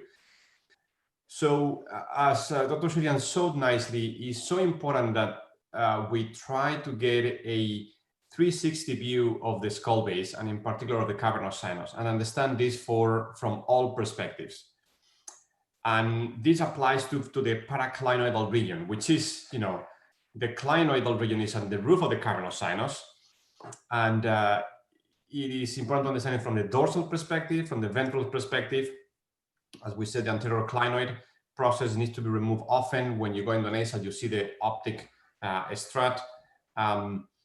And also from a lateral perspective, and also the distal rings, proximal and distal rings, because we can see both from an endonasal perspective too. We talk about triangles in the cavernous sinus. When we work laterally transcranial, we work in between V1 and V2, or between V2 and V3, triangles of middle fossa. And so we are triangles between the cranial nerves. When we work in the cavernous sinus, through an endonasal approach, the cranial nerves are on the other side. So we use more often, you know, the terminology of compartments, venous compartments that we could work into to remove tumor, usually pituitary adenomas, but maybe some other tumors sometimes. And I believe it's very important to understand the cavernous sinus, have a concept of the cavernous sinus as the space it is. One second, trying to move this.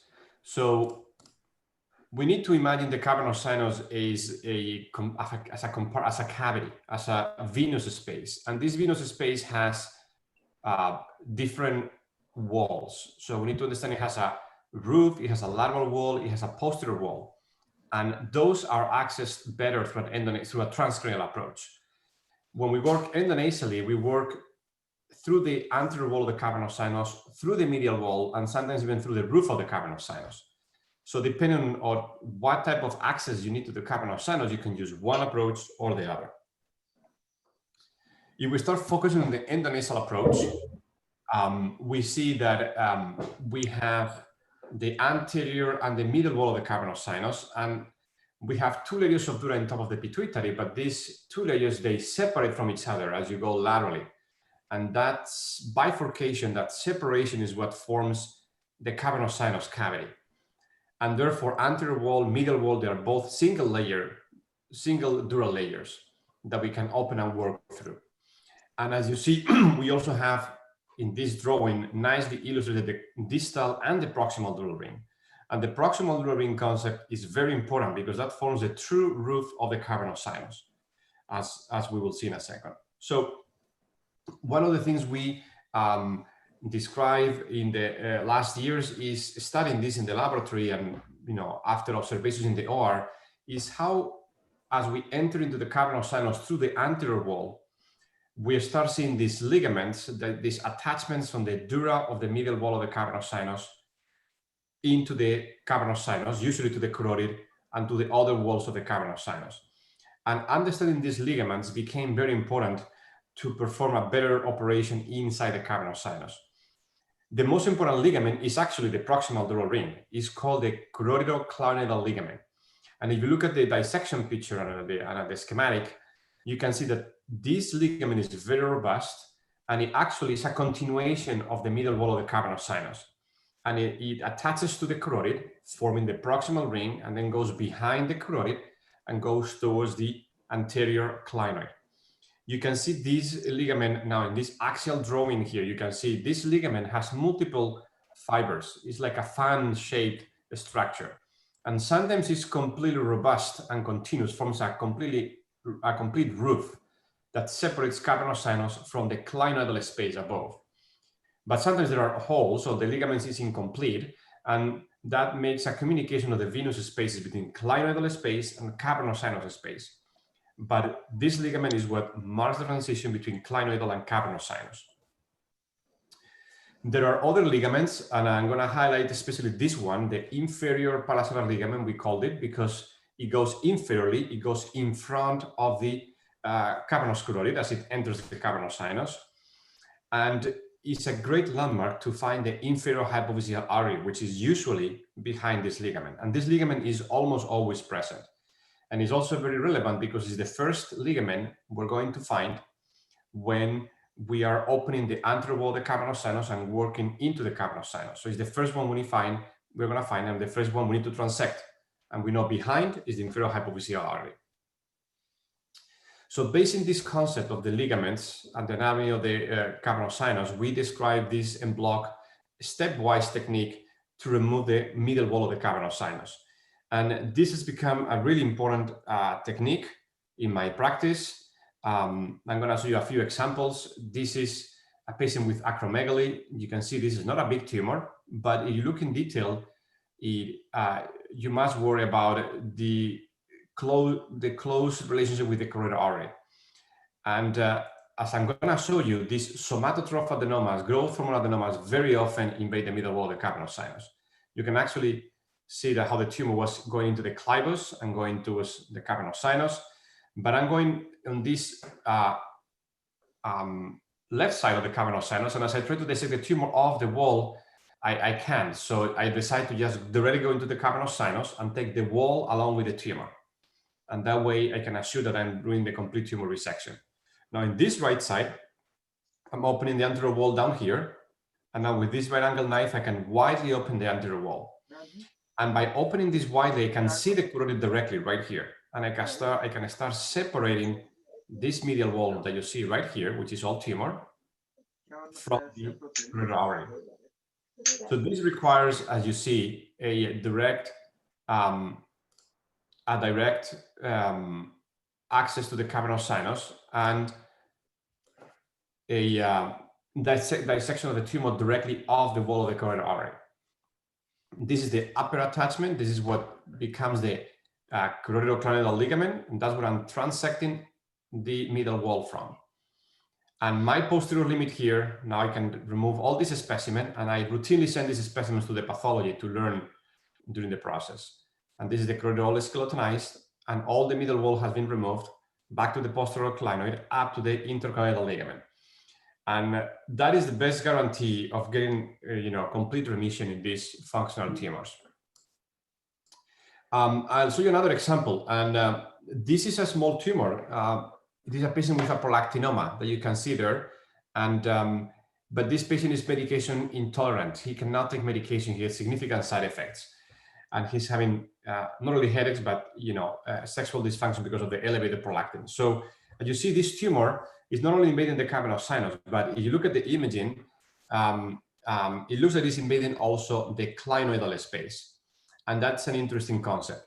Prolactinomas tend to invade the clinoidal space quite often. So you see the wide exposure, right? Completely exposed around the tumor. The carotid is widely skeletonized on this side, on the left side. And then I'm trying to develop here a dural plane of dissection. So the tumor is invading the outer dural layer. You can see here the clinoidal space, and the clinoidal carotid was just exposed. So I'm trying to surround the tumor. Now, to make the dissection easier, I'm entering the tumor. I'm going to debulk the tumor. And this is the easy part, but the bulk in the tumor is not enough to get a complete resection in this case. So I'm working now on the clinodal space. You see this here is the clinodal carotid. This is the distal ring is here, and this is the proximal ring here. And I'm able to dissect this tumor off this meningeal layer of dura, which is still preserved, so I don't get a CSF leak during the operation. I can peel it off. Now I'm working inferiorly, and now I'm going to disconnect the middle wall of the cavernous sinus inferiorly from the floor of the cella. And I always use the posterior clinoid as my reference. That you saw the base of the posterior clinoid there. Now I'm working below the clinodal space into the cavernous sinus directly. And what we start seeing here is this beautiful view of the carotidoclinidal ligament that is invaded by this tumor. That is the proximal ring, carotidoclinidal ligament. The tumor is above and below. So I need to transect this ligament, which I do step by step.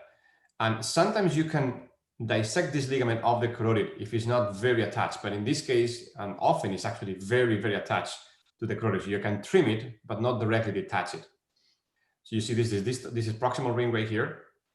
And I am dissecting this ligament that has tumor in it. So clinodal space above, cavernous sinus below. So I'm going to just coagulate it and then in a piecemeal fashion transect it just to get a complete tumor removal. You see this is the carotid here, what it remains of the medial wall. And this is the posterior clinoid here. And the posterior clinoid has the attachment of the interclinoidal ligament. We're going to review later also because it's a very important landmark. I know that the middle wall is being completely resected when I see this ligament right here, interclinoidal ligament, which is the medial aspect of my oculomotor triangle. And this is how it looks after the resection. And this patient got a post-prolactin of 3, completely normal. So when I did this, my first 50 cases of middle wall resection, I did when I was at University of Pittsburgh. We published this, and these were all results. And especially when I highlight that we had no ICA injuries, and there were 4 patients, 8% that developed a new cranial nerve palsy that completely resolved, just transient, 6 nerve palsy in these patients. During my 2 years at University of Pittsburgh, of Stanford University in the last 2 years, I've been applying this technique, of course, and I collected 100 consecutive cases that I've done over the last 2 years. And in 51 of those, I had to remove the middle wall. I thought it was indicated to remove the wall based on my intraoperative assessment. So that's half of those. And this is just primary adenomas, excluding recurrent tumors. If you look at the medial wall resection, I resected in the vast majority of growth hormone adenomas, 21 out of 24. So that tells you how often those tumors, you look at gonadotroph, for example, is 10 only of 26, or corticotroph 8 of 25. So it's the rate of invasion depends on the type of tumor, on the cell lineage. And I think this is a new concept that was not developed before. And I think it changes, improves our understanding of the behavior of these tumors. If we focus on growth hormone adenomas, you can see that previous studies describe 30% cavernous sinus invasion, while our experience is reflecting double or triple that incidence. And if we focus again on growth hormone adenomas, we can see that the NOSC rate for these tumors is actually not useful. And it's very surprising that even grade 0 adenomas, meaning those that are just barely touching the middle wall, could even evade the middle wall of the cavernous sinus. We had 2 out of 5 cases that actually has histologic approval invasion of the middle wall on those cases. If you go to grade 1, those that actually start touching the middle wall, they go to 83%. And then you go to grade 2, 3, 4, all of them, of course, invade. All grade 2 NOS on growth hormone adenomas were invading the middle wall of the cavernous sinus. So this tells you that when you're dealing with acromegaly, is another level of expertise and of technical difficulty to deal with these tumors. If you look at our results in acromegaly, for example, we see that our immediately post-op or post-op day 1 growth hormone level was about 1, that's the mean, which means an excellent prognosis, while previous series from very experienced centers were double than that. So I think this shows us that the technique, although we don't have still long-term follow-up, the technique, it makes a difference on the outcome of these patients. For this initial series of acromegaly patients, our remission rate is above 90%. Again, we need longer follow-up to see if this stays in the time or not. But this is remarkably better than what is being previously reported. And I firmly believe that is because the technique we're applying is more efficient in removing tumor that is invading the middle wall of the cavernous sinus. So how about recurrent tumors? This patient is another prolactinoma, had an operation in 2004, and now has a tumor that actually has been within 3 months has actually sold. And the patient is in maximal dose of cabergoline or very high dose of cabergoline and has this tumor that is embedded in the cavernous sinus, as you see. It's actually in the cavernous sinus, right? So what is very interesting with this case, you will see that the tumor is displaced in the middle of the cavernous sinus against the carotid. So this is the operation for this tumor. Maybe some of you would choose to do this case through an open approach. But here, if I go endonasally, and as you saw, the first thing I did is I opened the anterior wall of the cavernous sinus. I can completely expose the carotid here. I have it all under my visualization. And I'm debulking the tumor. But you see this membrane here, right there, that is the middle wall. So the tumor is completely displaced in the middle wall against the carotid. Now what I'm doing here is, again, finding my posterior clinoid. That is the base of the posterior clinoid, because that allows me to disconnect the middle wall posteriorly and inferiorly. And now what I'm doing is I debulk the tumor, but that is not enough. I have to remove the wall because it has tumor, it is invaded. So I have to peel this middle wall of the carotid. And I always keep in mind the ligaments we described, the inferior hypophyseal artery I could find, the carotid-clinoidal ligament, and the transition into the clinoidal space. And that's, again, another case where the carotid-clinoidal ligament has been invaded. I'm going to jump closer to the end, but in this case, you can see this is the interclinoidal ligament right here. I'm coagulating the remaining fibers of the CCL. I can see through this opening, I can see the supraclinoidal carotid, and I can see the third nerve, and I can see the PCAM because I did an aggressive resection of the dura of the oculomotor triangle that had been invaded also by the tumor. So this is the post-op, and this patient got a normal prolactin level post-op and a complete tumor resection. So if I collect all the cases I did here at Stanford over the last 2 years, 58 middle wall resections. Again, very fortunate because we are very careful with the technique. No ISA injury that we had, fortunately, and only 2 patients had transient double vision that all recovered, and no permanent morbidity. So this technique, it can be done safely. It's technically difficult. It has to be done very carefully, but it can be done very successfully. And it is about being very accurate in dissecting tumor ligaments of the middle wall of the carotid artery directly. So you need to be comfortable exposing the carotid and peeling tumor off the carotid by understanding these ligaments. And that's the way to do these cases. So then we move into the compartments of the cavernous sinus. And you mentioned this publication before, and as you know, we just look at the cavernous sinus from endonasal, and what we see first is the carotid. So we describe compartments based on the carotid artery. You see that line is the horizontal cavernous carotid. We can have a compartment that is above the artery, we call it superior, and that takes you to the oculomotor triangle. We can call it posterior, that is behind the carotid, that's on top of the 6th nerve. We can call it inferior, which is below the carotid, just middle to the 6th nerve. So someone just wrote, put some marks in the screen, but that's okay. So if you look at the superior compartment, as we said, the superior compartment is the equivalent of the oculomotor triangle. There are 3 structures you want to remember. One is the interclinoidal ligament, which is a key landmark when you do endonasal surgery into the cavernous sinus. And then medial to it, you have the clinoidal carotid or clinoidal triangle. Lateral to it, you have the oculomotor triangle with the prominence of the 3rd nerve. Okay, those are the structures we need to remember. On the posterior compartment, we're working behind the short vertical cavernous carotid.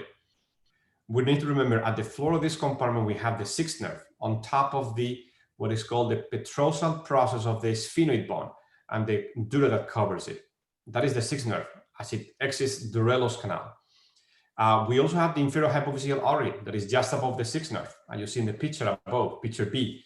And that meningohypophyseal trunk or inferior hypophyseal artery is transitioning between the superior and the posterior compartment. That's where it runs. And then also in this posterior compartment, we see the opening, the draining opening of the inferior and the superior petrosal sinuses.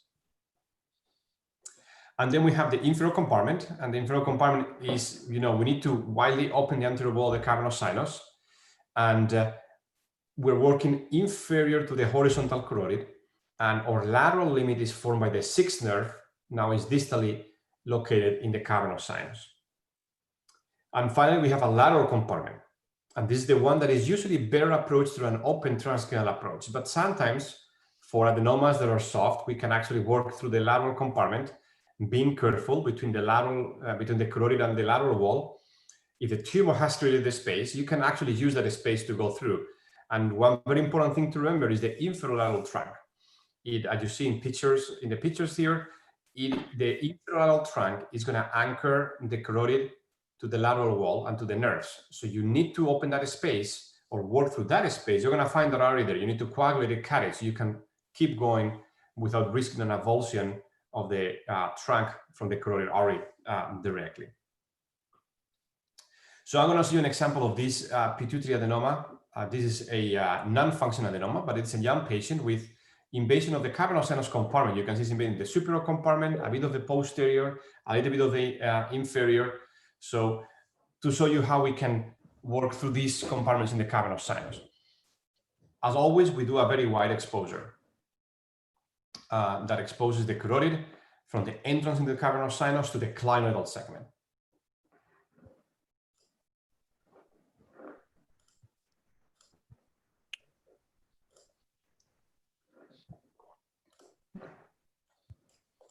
Oops, sorry, I was trying to use my annotation. So here I've removed the tumor in the sella. That's the easy part, but now I'm going to open the anterior wall of the cavernous sinus. And as you see, I don't hesitate to open it widely. I like to open it widely, then I get significant venous bleeding that I can pack, and then I can work and see the carotid inside. My concern is always seeing the carotid. I need to see it so I know what it is and I can work around it. You see, inferior hypophyseal artery is being coagulated, one branch of it. There is another branch above that I'm going to have to take next. That's the other branch of the inferior hypophyseal artery. So I coagulated and cut it, and that allows me to move the carotid more lateral. Now I can work superiorly, and I just go to that band right here. This is the interclinoidal ligament. It's not the third nerve. Okay, above the interclinoidal ligament, clinoidal carotid. Below this prominence is now the third nerve. So that's superior compartment. Now I'm going to work in the inferior compartment. You see, this is the middle wall. It's obviously invaded. And sometimes adenomas completely destroy the wall. Sometimes they destroy portions of it. In this case, this part was still intact. So I had to cut this middle wall. And this gives me access to the inferior compartment. And I open more lateral. And when I'm working in the inferior compartment, I'm immediately thinking, I need to think about the sixth nerve. Where is the sixth nerve? So I carefully peel tumor off the carotid artery, and I progress laterally, carefully, and then I find the sixth nerve right there. This blue instrument you see here, this is a cartouche stimulator for electrostimulation and to confirm that the sixth nerve is there and to confirm that it's intact. It's not absolutely necessary, in my opinion, to use neurophysiology, but it's a good adjunct. It helps. It cannot substitute knowledge of anatomy, of course, and it has some pitfalls. It not always works, but good to have. So now I'm working in the posterior compartment, and I'm worried now on the sixth nerve, but now on Dorello's canal, and I'm checking again the superior compartment. That's clinoidal space. This is the third nerve prominence, and now I'm cutting some remaining middle wall of the cavernous sinus that appears to be invaded. And that's at the end of the resection. You see it's a nice dissection of the carotid artery. Any remaining thickened tissue I coagulate. And, you know, I do believe that it's important, if you can do it safely, to do complete resections in adenomas, especially for young patients. Of course, if they are functional, is key. But even if they are non-functional, I think for a patient in their 30s, you know, having residual tumor is not ideal. And this is the post-op imaging for this patient. Now, one more word on pituitary adenomas. We described this technique also some time ago on how to deal with tumors that break through the cavernous sinus. And some of these tumors can break through the roof of the cavernous sinus to the oculomotor triangle, sometimes to the posterior wall, sometimes to the lateral wall. In particular, we're dealing with the breaking through the roof of the cavernous sinus. And I encountered a number of these cases, and it was interesting to see how these tumors break through the roof of the cavernous sinus, and the third nerve is displaced up and medially. So if you follow the opening through the oculomotor triangle, if you understand the ligaments, you can open them and then make your window through the oculomotor triangle wider, and then you can get into the tumor. So you just follow the tumor, make your access bigger, and you can remove the tumor in the oculomotor triangle like we did in this case. This is the first case I did this way, and this was a soft tumor, but being soft is not enough. You need to actually create the space so you can access it. In the past, I would have done two approaches for this tumor, endonasal and transcranial, but now we can do all in one approach. And this is another example of this transoculomotor triangle. I'm just gonna go a bit quick, especially to show you all the way at the end. You see how by opening that oculomotor triangle, I'm looking at the third nerve here, and I'm looking at the PCAM right here. So very careful with the PCAM because it can be stuck to the dura of the oculomotor triangle. And that way I can perform a complete resection of this tumor working through the oculomotor triangle. Okay, so one more development we described about cavernous sinus is actually using the cavernous sinus as a corridor to get to the posterior clinoid and to the petroclival region behind also, or to the interpeduncular system behind, or lateral recess of the interpeduncular system. So we can use the endonasal approach and the cavernous sinus itself as a corridor. We work between the medial wall and the carotid, as I just showed you, get to the posterior clinoid and remove the posterior clinoid. We do this for chordomas or chondrosarcomas. And in very selective cases, I know this is controversial, but I've done a few of these petroclival meningiomas, some of them very selected cases. I can do this way also. It gives me direct access to the attachment of the tumor in that location. So this is the equivalent of a reverse Dolenc approach, in the sense that the Dolenc approach, you do a transcavernous transcellular approach to this area. Here we are doing a transcellular transcavernous approach to get to this area. So it's the same concept but reversed.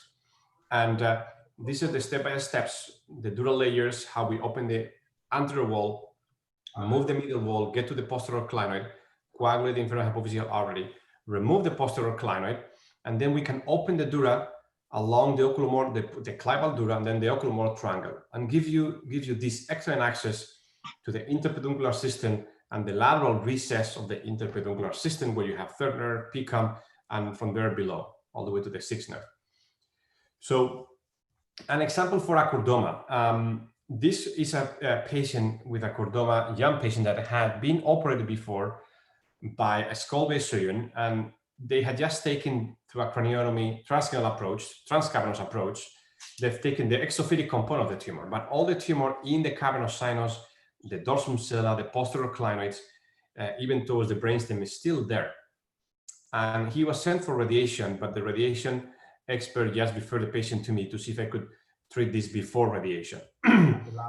So this is the approach, and you see there's the pituitary here, this is the cavernous sinus anterior wall, carotid, paraclival carotid here, the clivus has been drilled.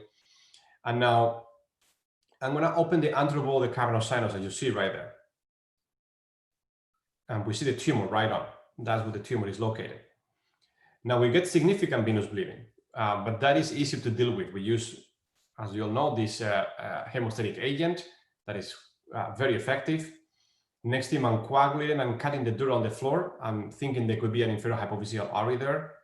I open the periosteum along the carotid, so you can actually see the carotid.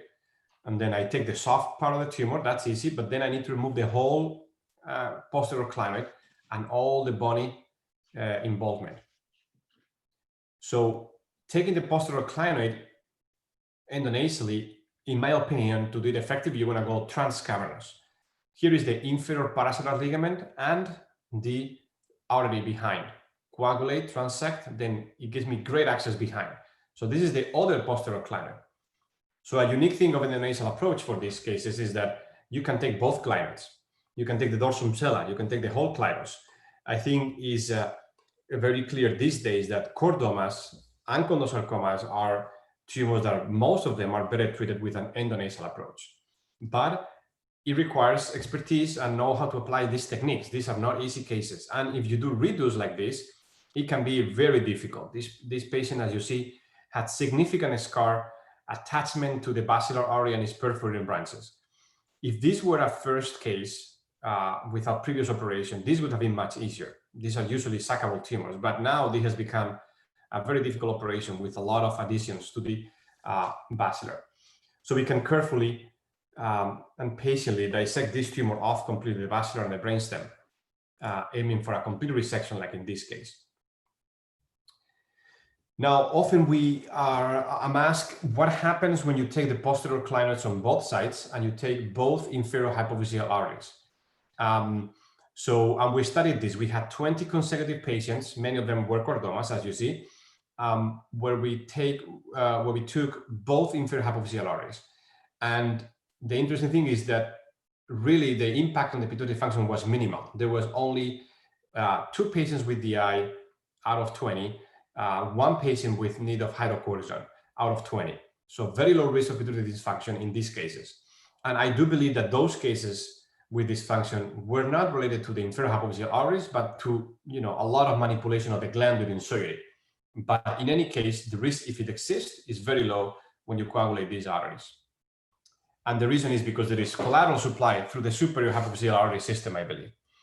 So just to finish and to connect with the next lectures that I'm going to come after, I believe. So again, when we talk about meningiomas in the cavernous sinus, that is a topic where, in my opinion, most cases I do of meningiomas in the cavernous sinus, I do through a transcranial approach and not an endonasal approach. There is some role for endonasal, but most of them are done through a transcranial approach in my practice. So you see 2 tumors right here.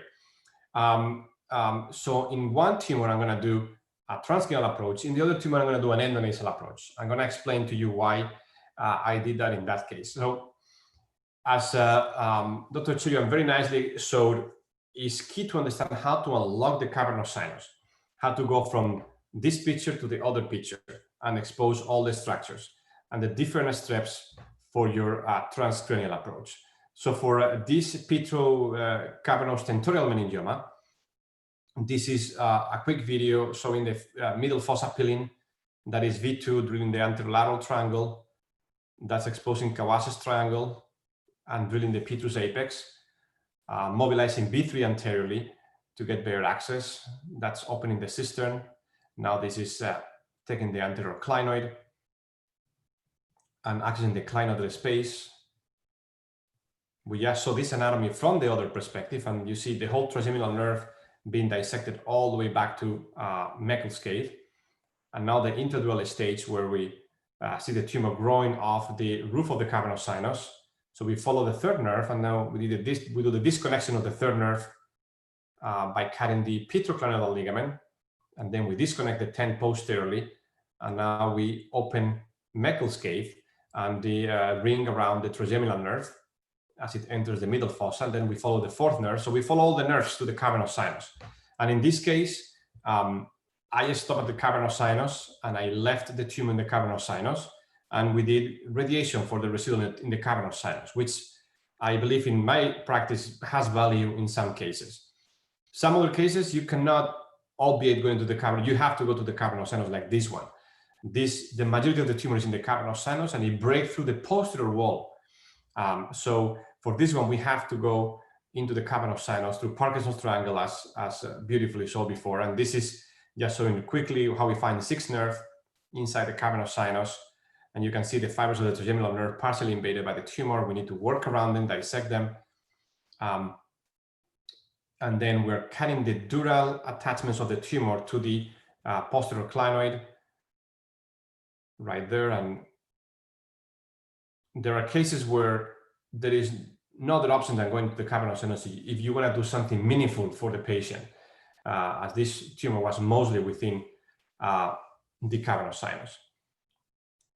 And this is at the end of the resection with the tumor resection. So, and the same with a tumor like this that I had to do recently, and this is the post-op. So just to illustrate that as a skull vision, I applied these cases of open meningiomas with the transcranial approach. Now, this case I did, for example, endonasal. This is an older gentleman, 73-year-old, and he has, as you see here, significant tumor in the suprasellar system displacing the stalk, tumor in the sella, displacing the pituitary gland, and this part is, compressing the optic apparatus. So what I'm going to do, what I did here is, I removed the suprasellar component of the tumor. You see the optic apparatus, the stalk. I removed the tumor in the pituitary, in the sella. I decompressed the anterior wall of the cavernous sinus widely. I opened the medial wall, but I didn't take much tumor inside the cavernous sinus. You see that I took the posterior clinoid, and that's it. But the cavernous sinus is nicely decompressed. And this patient that presented with partial thenar palsy, diplopia ptosis, after the operation is actually better. It continues getting better. If you look at the cavernous sinus, you can compare the pre-op is bulging like this with the post-op that is nicely and straight. And then you can do radiation or not for this. I think there is an option to do it or not in this case. But we did a symptomatic operation for this patient that actually made a difference for him. So I think there is some application of endonasal surgery for these meningiomas in selected cases. But as I said, most of them I do transcranial. And just food for thought, this case that I did, last year, I actually did both approaches for this. And you would ask why. In this case, this patient had a previous operation, which had not been a good operation because, as you see, they had left the anterior clinoid there. You see this anterior clinoid here. This is the optic nerve. They placed some fat here, and then they did radiation to the whole thing.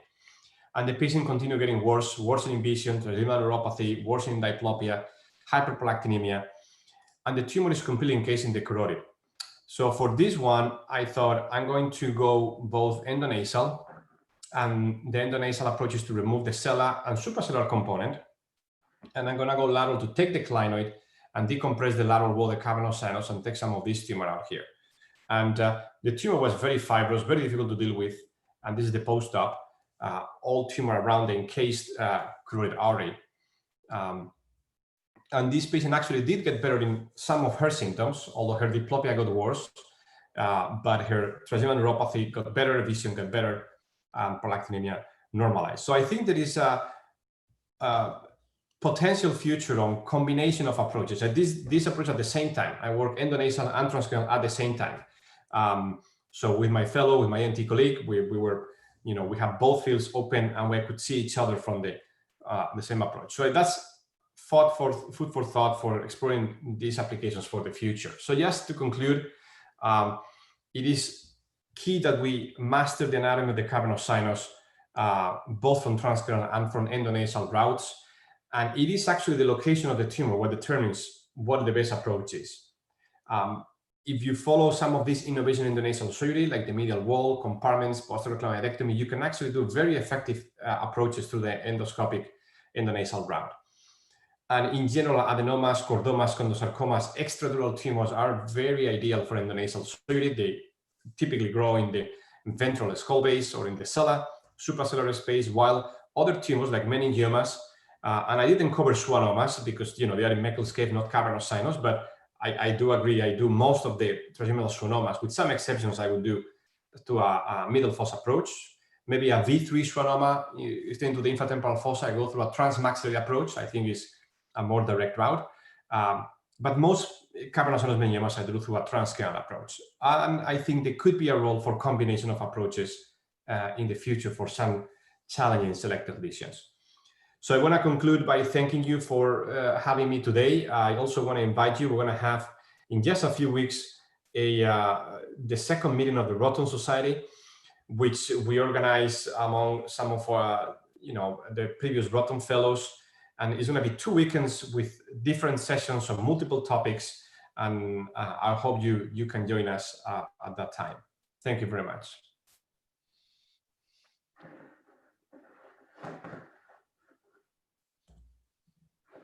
Thank you, Professor Juan. It was an excellent lecture and a lot of points. And I think we'll have a lot of discussions after the next talk, which is on open approach by Professor Luis Borba. Professor Aipcharian, do you have anything to comment on this?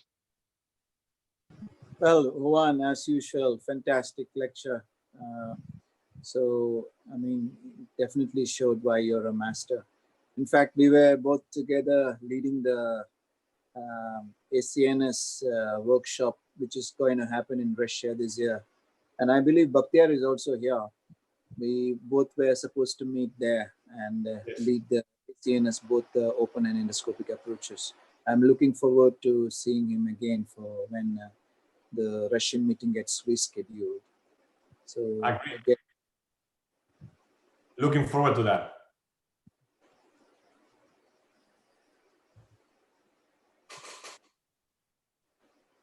Okay, Ipe, you want to introduce Dr. Borba? Yeah, Borba has been a very good friend and a master of open approaches.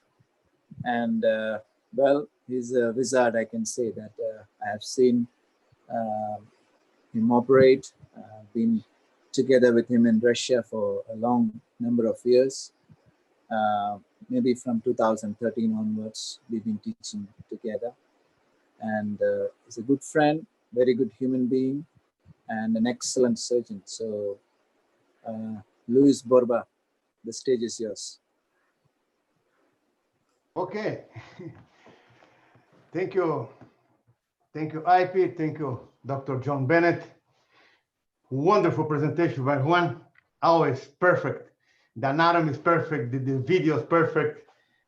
Like the Latino way, you know? We are proud to be Latinos. We're proud to have people like you. I'll talk about the cavernous sinus surgery. But before talk about surgery, we need to talk about the concept. During many, many years, the cavernous sinus was, we call, no man's land. Nobody could touch. If you touch, you have severe morbidity or you die with severe complication, carotid artery injuries, and oculomotor deficit. But Professor Vinko Dolenk changed the history of the cavernous sinus surgery. He unlocked the cavernous sinus and showed that it's possible to do a safe removal of several tumors. After came the endoscopic endonasal approach that shows that the tumor that was not possible to see from below, now you can see and you can remove safely. During these years, the improvement in the surgical technique to treat cavernous sinus is incredible. However, we understand also that not only the anatomy of the cavernous sinus from the lateral, from below, but to understand the natural history of some disease and some surgery that you used to do, some surgical procedures that you used to do. Today, we know that the natural history of the disease can be safer than any kind of treatment. If you see this paper, if you read this paper from France, the natural history of cavernosinus meningioma, show incredible results. Look at this.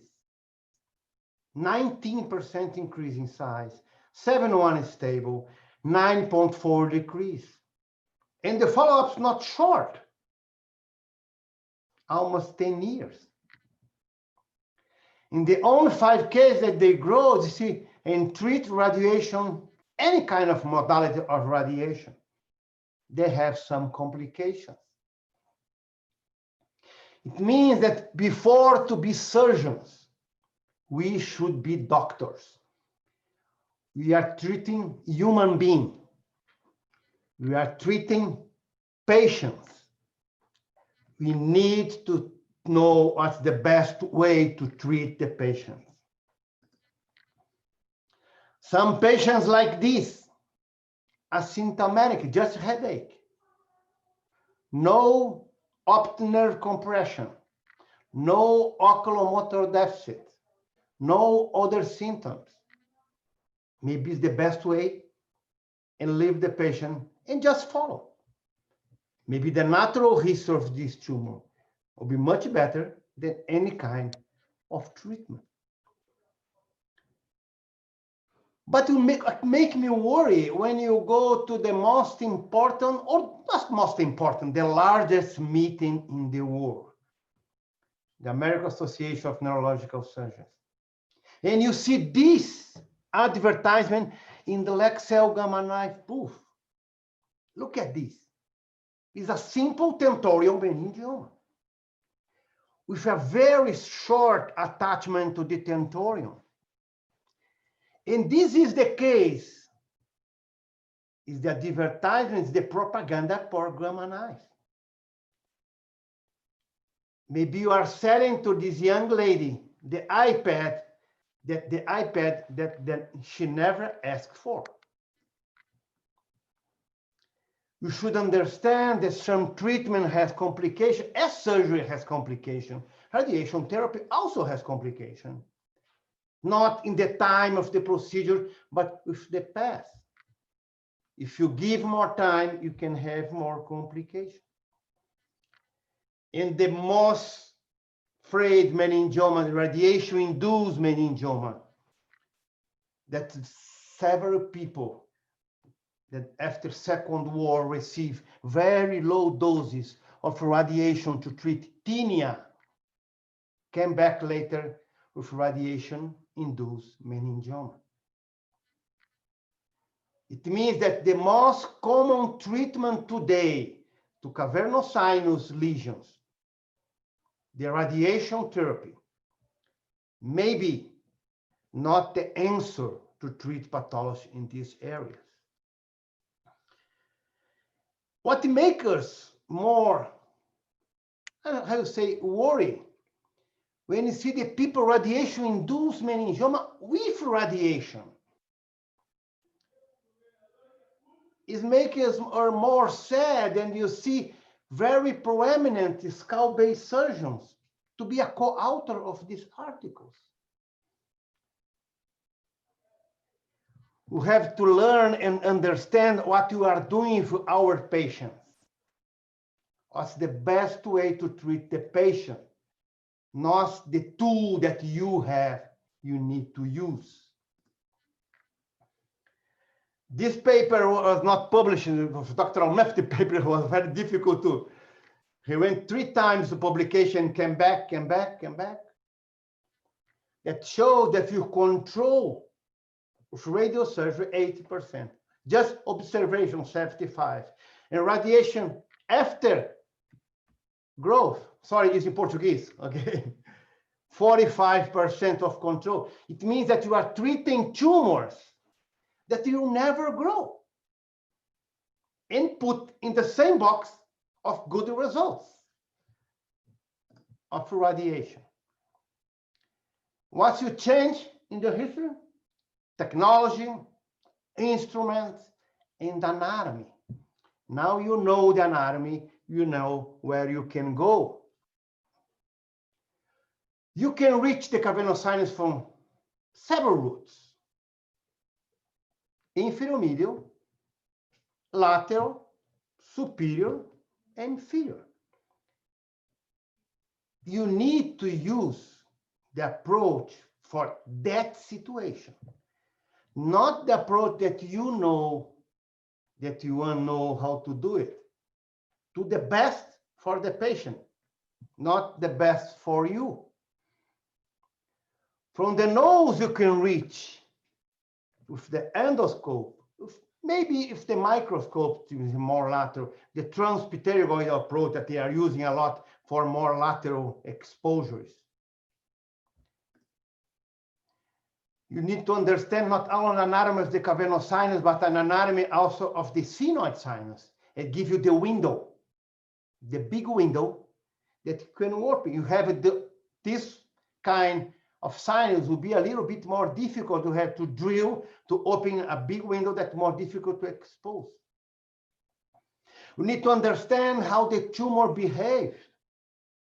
The beautiful work of Professor Juan Miranda that I'll show in the next slide show us that the tumor gives you the approach. You just follow the tumor. It's the same thing happening with the mafia. No. If you want to reach somebody from the mafia, just follow the money. You catch the guy.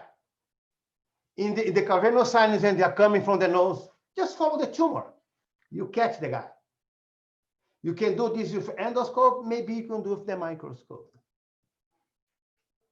As Professor Miranda showed in his nice work, you just follow it. Follow the tumor thing. If a soft, like pituitary tumor, you can just follow it. You can do wider like this. And also, you can follow the tumor. The tumor will give you the root. You can come this and follow it. You are totally extra and just follow the tumor.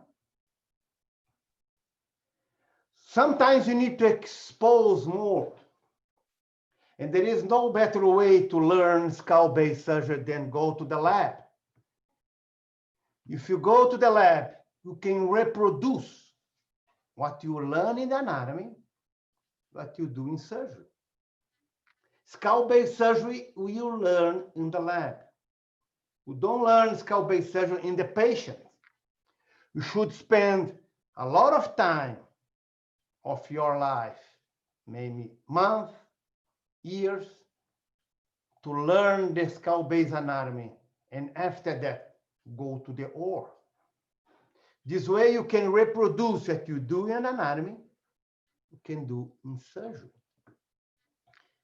I show some tricks, not show the whole cranio-orbital zygomeric approach or the whole Dolenk approach, some tricks to avoid simple complications that the people always complain. See, our friend temporal muscle is very important to keep and to save this fascia, the deep fascia. If you keep the deep fascia, if you save the deep fascia, you never have atrophy of the temporalis muscle. You have no this statical complication. Always the patient complain. There is a small hole here, this and that. Today, I'm using more the Dolenk approach than the cranio-orbital zygomeric. I think you can have the same exposure if you have a good anesthesia and remove the anterior clinoid.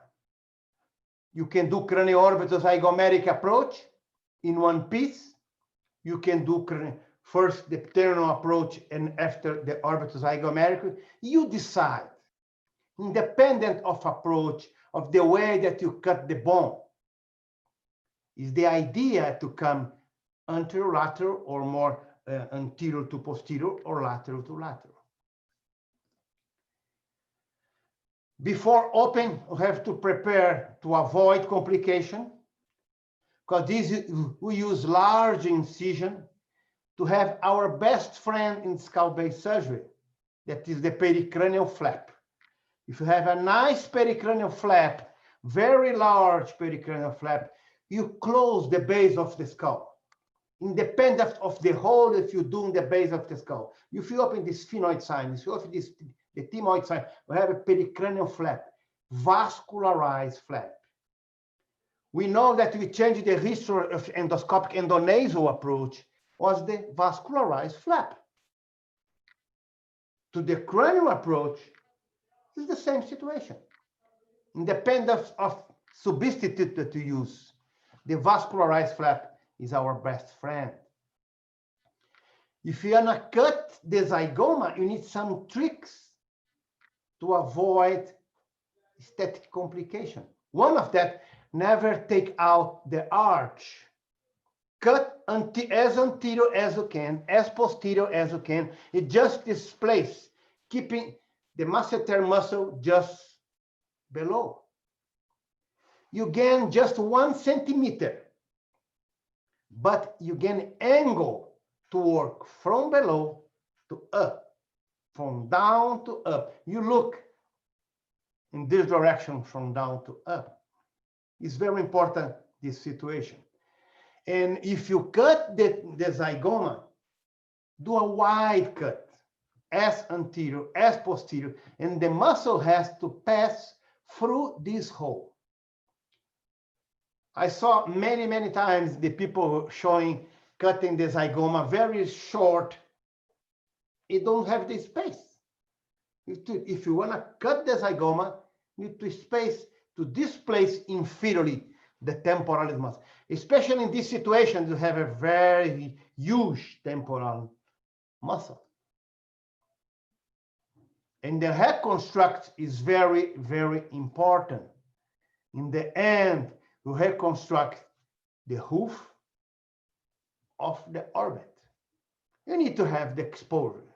You can go subtemporal, you can go frontal, you can go cavernosinus, you can go to the petrous apex. You decide the approach you need. You decide the extension of the craniotomy. Sometimes large, sometimes it's smaller. There is no fight. The people say, I use very small craniotomy. Do what you need. Do what your patient needs. Don't do the surgery that you believe to do to everybody the same approach, not this situation. There is one small piece of bone that unlock and change the history of the cavernosinus surgery. It's the anteroclinoid. If you remove the anteroclinoid, you change completely the history. You change completely the exposure of the cavernosinus. It's one of the tricks. There are 3 ways. One of Professor Duncan used to do. The other one, you go inside the clinoid, drill completely the clinoid, and remove. And then is another situation that I used to do for vascularity. For aneurysm, I prefer to remove the clinoid intradurally, because the idea is to clip the aneurysm. You remove the clinoid as much as you need. For tumors, you need to remove extradural because you need to sometimes kill the vascularization of the tumor. You need to expose the dura. In the great majority of the meningioma, you need to remove the dura. In the anteroclinoidal process removal is not standard. In every situation, you do the way that you need. See, you remove, maybe you need a little bit more, you go and remove more as you need. But there is one area in the cavernosinus that I believe, at least in my hand, I'm talking about meningiomas, okay? I'm not talking about pituitary, not talking about chordoma that are soft. You can take it. Talk about meningioma, that's the most common tumor in this area. This area here, the superior orbital fissure. When the tumor is in the superior orbital fissure, in my hands, I cannot remove safely. when the tumor invades the superior orbital fissure, not when the tumor is just touching the superior orbital fissure. See, sometimes there is no real invasion. The tumor is just going lateral to the superior orbital fissure. In this situation here, will be more difficult to remove. And the great majority of the time, I prefer to leave a small piece of tumor in the superior orbital fissure to avoid this kind of complication. We should to go to the lab to do the peeling, as Professor Aipshiran just showed. There is some tricks. Peeling is the cadaver dissection. Peeling is not cutting. You need to peel the face.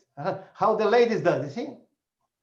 You go extradural, you open the canal, the optic canal. Always before do any kind of work around the optic nerve. Open the optic canal, cut the falciform ligament, totally liberate the nerve, because the damage of the nerve will be in that area by the falciform ligament. Because this is very important to free totally the optic nerve. This way you can work safely, sometimes mobilize. If there is no bone, there is no ligament. We remove the anterior clinoid. We expose the area here and start to do. Now you have the control of the ICA. We need the peeling of the middle fossa. This, we are working totally extra cavernous sinus. We do this for cavernous sinus meningioma. We do this for tumors located in the area that is more in the sphenoid wing. You kill the vascularization. It will be much easier to remove a sphenoid wing when you do this peeling.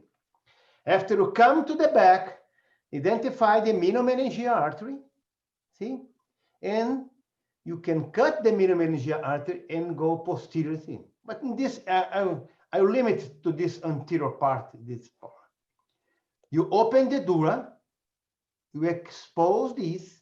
If the tumor goes to the posterior fossa, you cut the middle meningeal, remove the petrous apex, mobilize the fifth nerve, you can play around the base of the skull. But this area here, I want to show you, is the most interest area, the cavernous sinus. This is the area where the great majority of the meningioma arise. And if you take the tumor that is in this part, you can safely remove. Because the tumor, the nerves are separate. The Parkinson triangle is a large triangle in the cavernous sinus, and you can work on it and separate the area there. I'll show you some cases. See, you only have all the exposure, proximal control, distal control, vascular control, short instrument, open widely the sylvian fissure, working in the system. It's very important to do the surgery. This is the case that the people show that say this cavernous sinus meningioma. It's not cavernous sinus meningioma. It's anteroclinoidal meningioma. It's extra cavernous sinus. You can go and do the peeling of the middle fossa, remove the anteroclinoid, remove the vascularization, and cut totally the vascularization of the tumor. First extradural, after intradural. Using the anatomy of the cavernous sinus, use the understanding of the cavernous sinus to remove tumor that is not in the cavernous sinus, but will be safely and easily to remove this tumor. There is a situation like this, that the tumor is in the cavernous sinus. There is one part that's extra cavernous sinus. There is tumor in this area. We use the anatomy to follow the tumor. We take the tumor that was inside the sphenoid sinus. We did the peeling of the middle fossa. You dissect totally the cavernous sinus. You remove the tumor in the sphenoid, in the petrous apex, but this part That's just in the superior orbital fissure. I prefer to leave this small tumor there. This way you can do the surgery. And you can liberate the fight. One of the tricks of the cavernous sinus surgery is liberate totally the fifth nerve. If you liberate the fifth nerve, you can mobilize medially, lateral, superior, inferior, and open the window. And this is the microsurgery that Professor Yashagil just showed us. And open deceiver fissure is not a big deal. I saw last 2 weeks ago, the people was very worried about open deceiver fissure. Oh my God. Oh my God, it's microsurgery, it's our life. We cannot train young neurosurgeons, tell them that open deceiver fissure is dangerous. They do microsurgery work in the system is dangerous. Please don't do that. See in the pre and the post-op, I left. This is a small piece. That I just follow this part, the superior orbital fissure. There are situations that is very small tumor. Is the first one. Now I have 3 cases like this. I become more brave. 6th nerve, no pain. What's it? Inflammatory disease? Cancer? Maybe meningioma. I treat with high doses steroids. There is no change. Maybe invasion, maybe meningioma. I did the surgery to do the diagnosis. What's happened? I did the peeling of middle fossa. When I saw the Parkinson triangle, the tumor was there. It was a meningioma. It was very small meningioma located in that area that you can follow the 6 from inside to outside and remove this small tumor there. No radiation, no other kind of treatment. You can safely remove. Just understanding the anatomy without opening the dura. Without opening the C, you work it totally extradural with control of the ICA, with control of 6th nerve, proximal and distal control of the ICA. It's very important when you do any kind of work, vascular, tumors, any kind of disease in the skull base. If you have a big vessels in front of you, you are deal with big vessels like carotid artery, you need proximal and distal control. Because bleeding can happen, complication can happen, but you need to be prepared. If you are prepared, you are okay. In the pre and post-op, you see the small hairs here, and preservation. She had 6. After 2-3 months, she recovered. See, she is okay.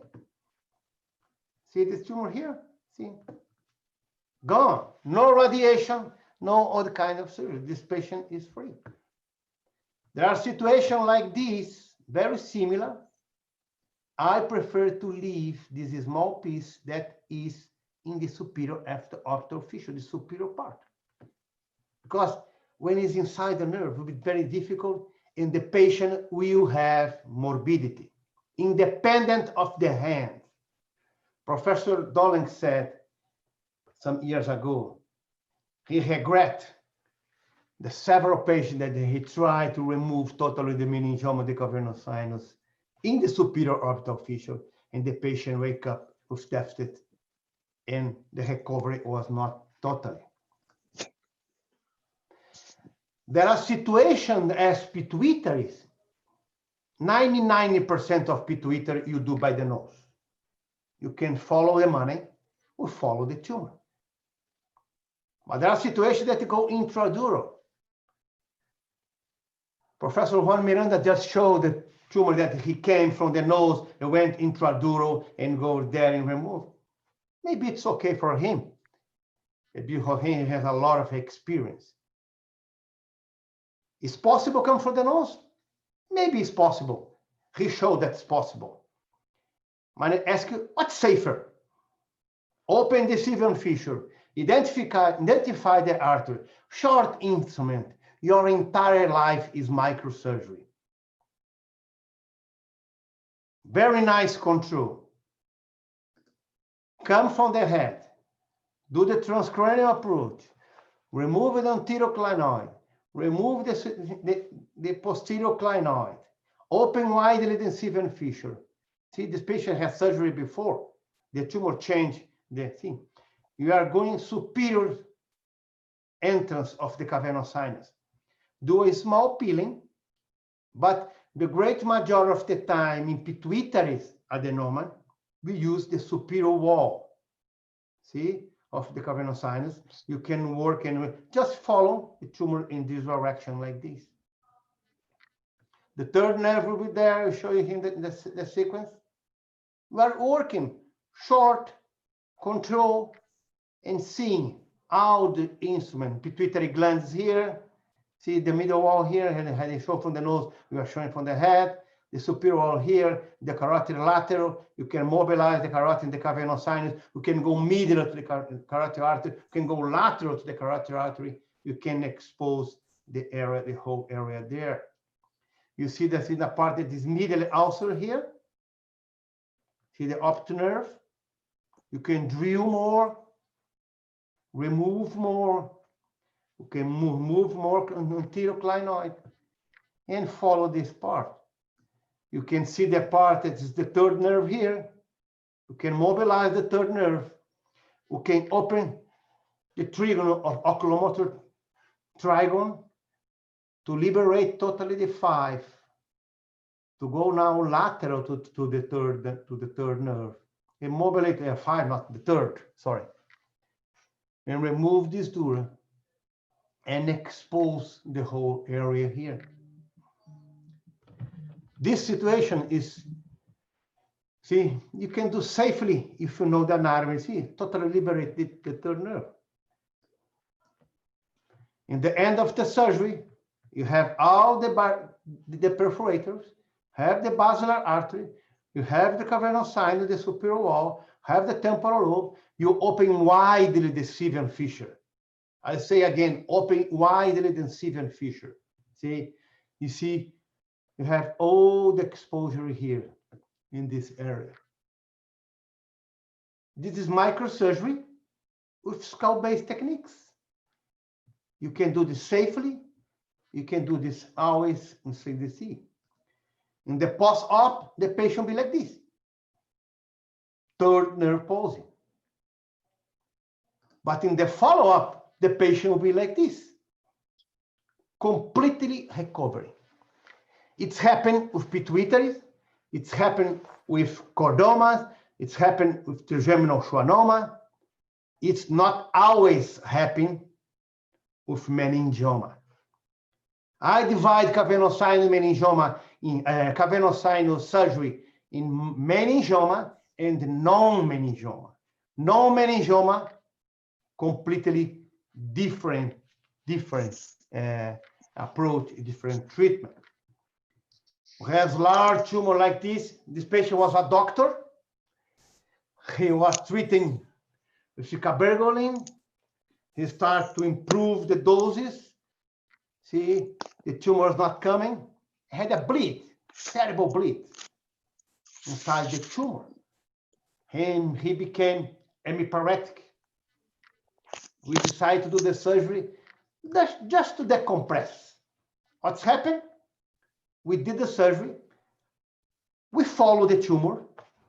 We follow from subarachnoid space to intracavernous sinus. You just follow. And this is the follow-up. You get a very nice radical removal. Incredible. But this case is now, this patient is not using cabergoline or bromocriptine. It's not common. The great majority of the case they need, but this case is very interesting because this I'm showing this now. See, it's very. Sometimes you need approach that you use the temporal bone or anterior petrosal or posterior petrosal. In this situation, the great majority of the tumor are not in the cavernous sinus, are in the Meckel's cave. And the people say, oh, there is a tumor in the cavernous sinus. No, there is no tumor in the cavernous sinus.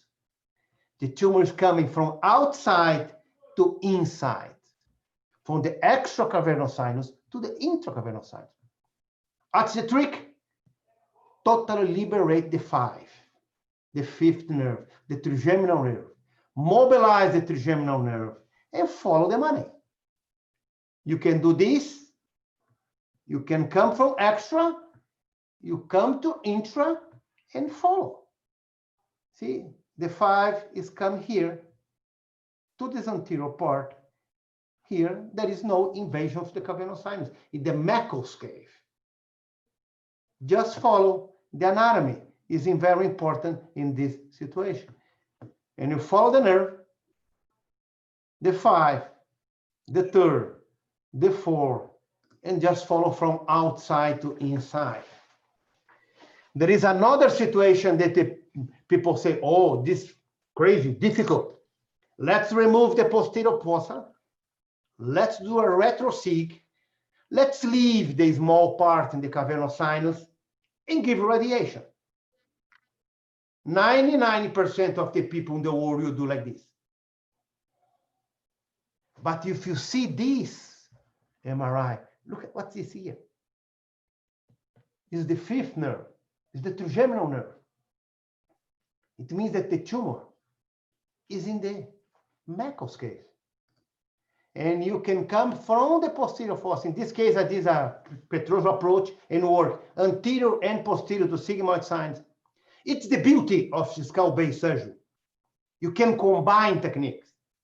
You can go pre-sigmoid. I can go retrosigmoid. I can go subtemporal. You need to be prepared for the approach. Sometimes you need more, sometimes you need less. But don't do the approach and then you say this. I do this, I just can do like this. I just follow it. I go faster here. See the part in the Meckel's cave is the middle foot, left side, okay? I'm coming to the open the dura, open the Meckel's cave. Here's the 5th nerve. See? I will follow the tumor. I will follow the nerve. From, see, you liberate the 5 in the middle fossa here. Now I have the 5th nerve, since the posterior fossa to the superior fossa. One of the tricks of meningioma surgery, do not dissect the nerves and the vessel. Dissect the arachnoid. Keep the arachnoid to the vessels. It's one of the tricks of the meningioma surgery and the skull-based surgery. And you can follow the nerve. See, why I open retrosig? Because for the pre-sigmoid approach, you cannot follow. See the 5 from the posterior part to the superior part. You just follow it from the posterior fossa to the inferior fossa. Just following the anatomy, see.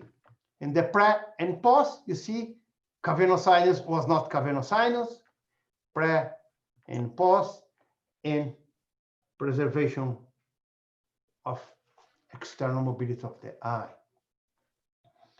To end, I like to say something that there is no skull base from the nose. There is no skull base from the head. There is no skull base from anywhere if you don't go to the lab. Go to the course. Learn how to do it. Come back home. Don't go to surgery. Don't go to the OR. Go to the lab again.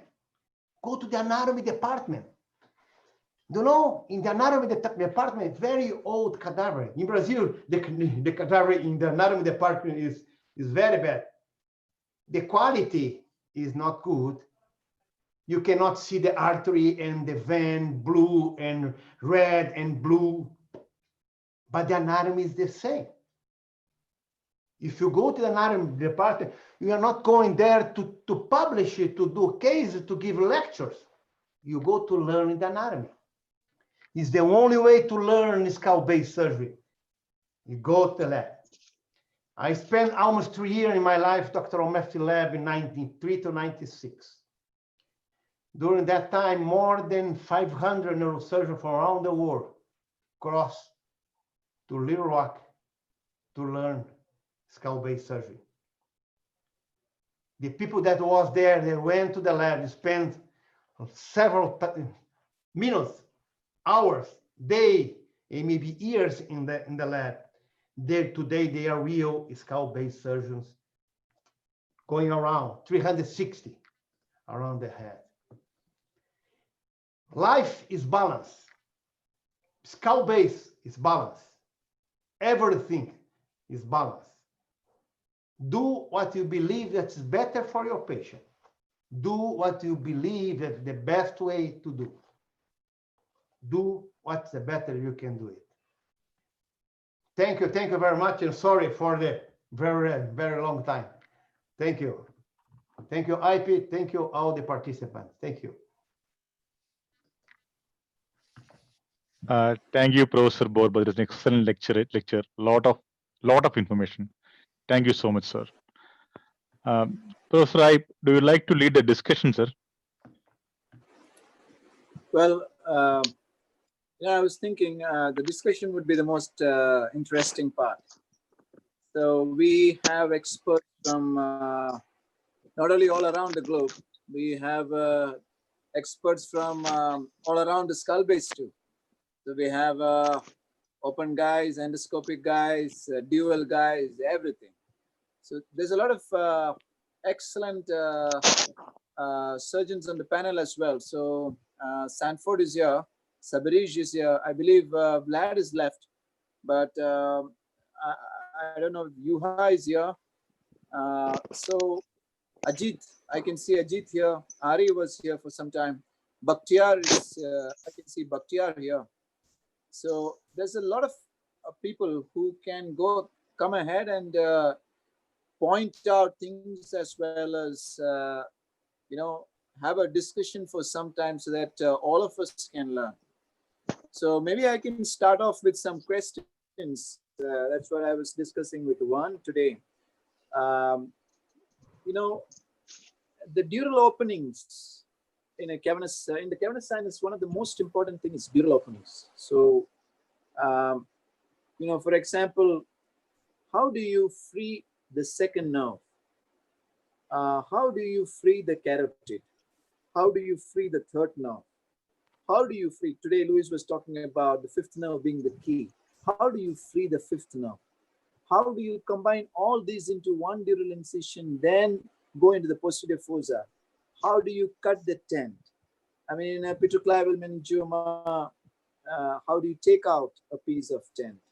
So all these are important things. So maybe people would start to, I mean, people can start talking about their experience, both endoscopic as well as open, small tips and, you know, small discussions so that we can all talk about our perspective later on. Maybe we can start off with one.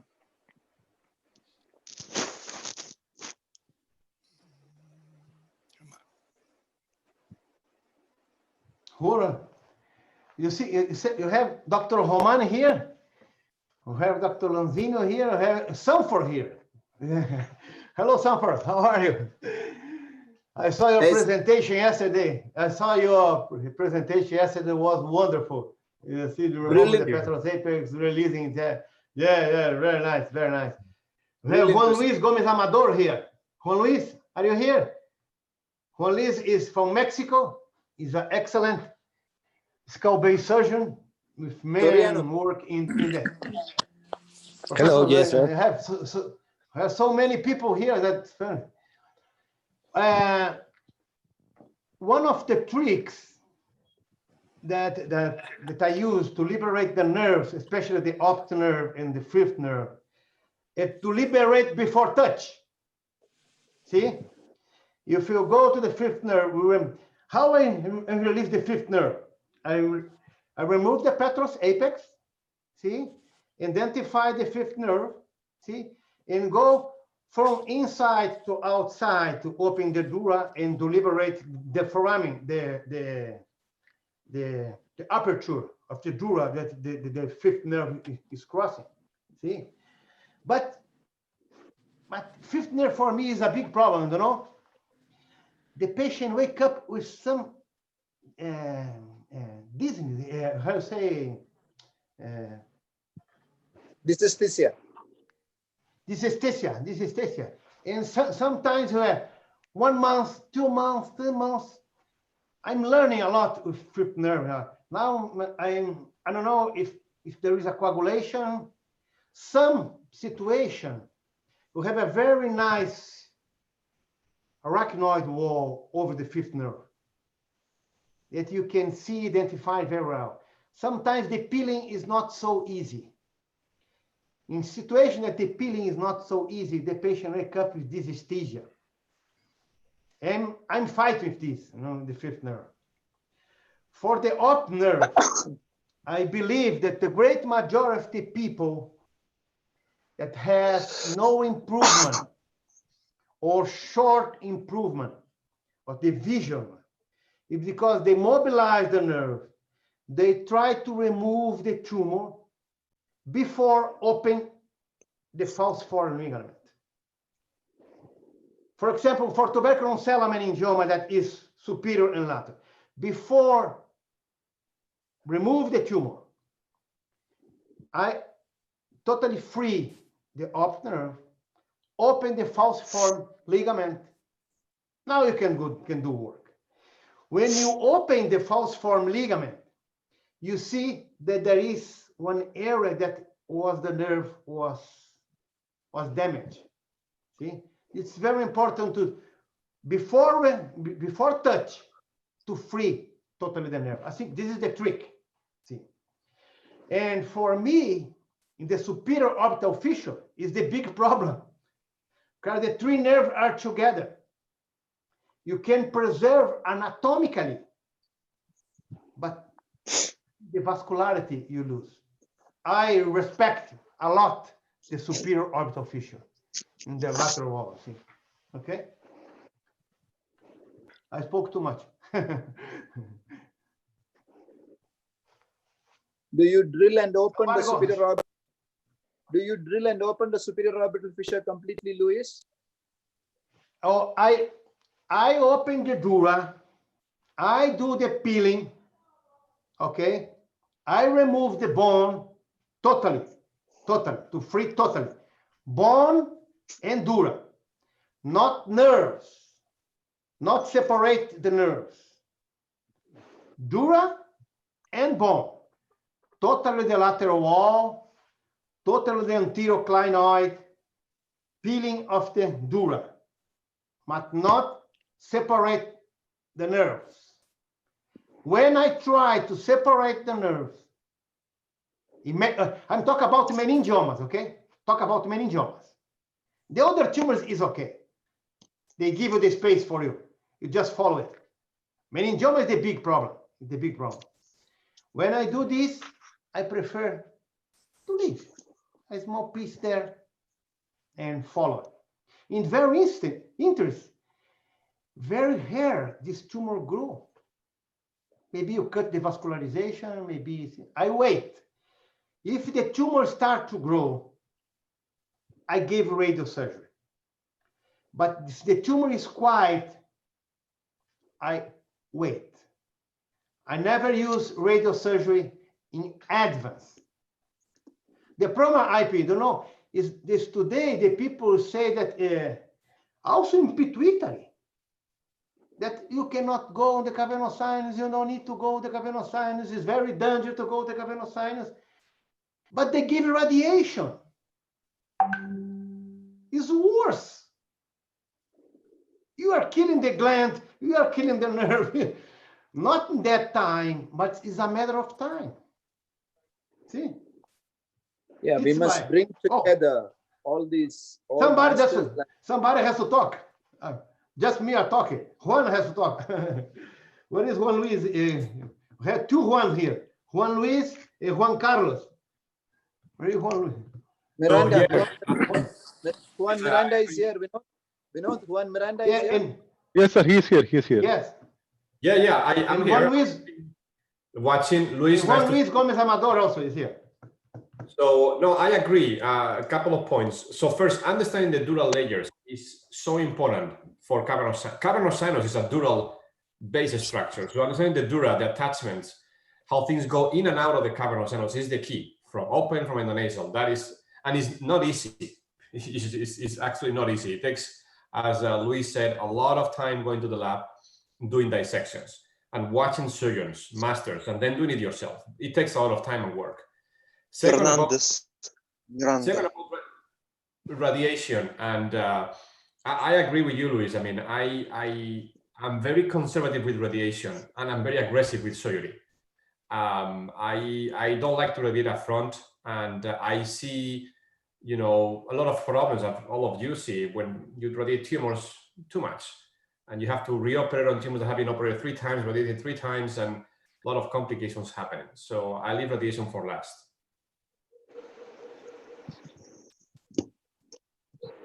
Well, Professor Yuan, I would like to ask you something. Do you like to chase all the non-functional pituitary adenomas going into the cavernous sinus? Do you think that all the non-functional tumors should be completely removed? Or you would like to leave a residue in the cavernous sinus if the tumor is very fibrous, etc.? So I try, regardless of whether it's functional or not. If it's functional, I know I have to be aggressive for sure. If it's non-functional, I'm still aggressive. But if the tumor is fibrous and stuck to the carotid, I'm not going to risk it too much. But I'm still going to go there and open the cavernous sinus and remove tumor off the carotid, especially if the patient is younger. So yeah, I am aggressive even with non-functional tumors. I am too.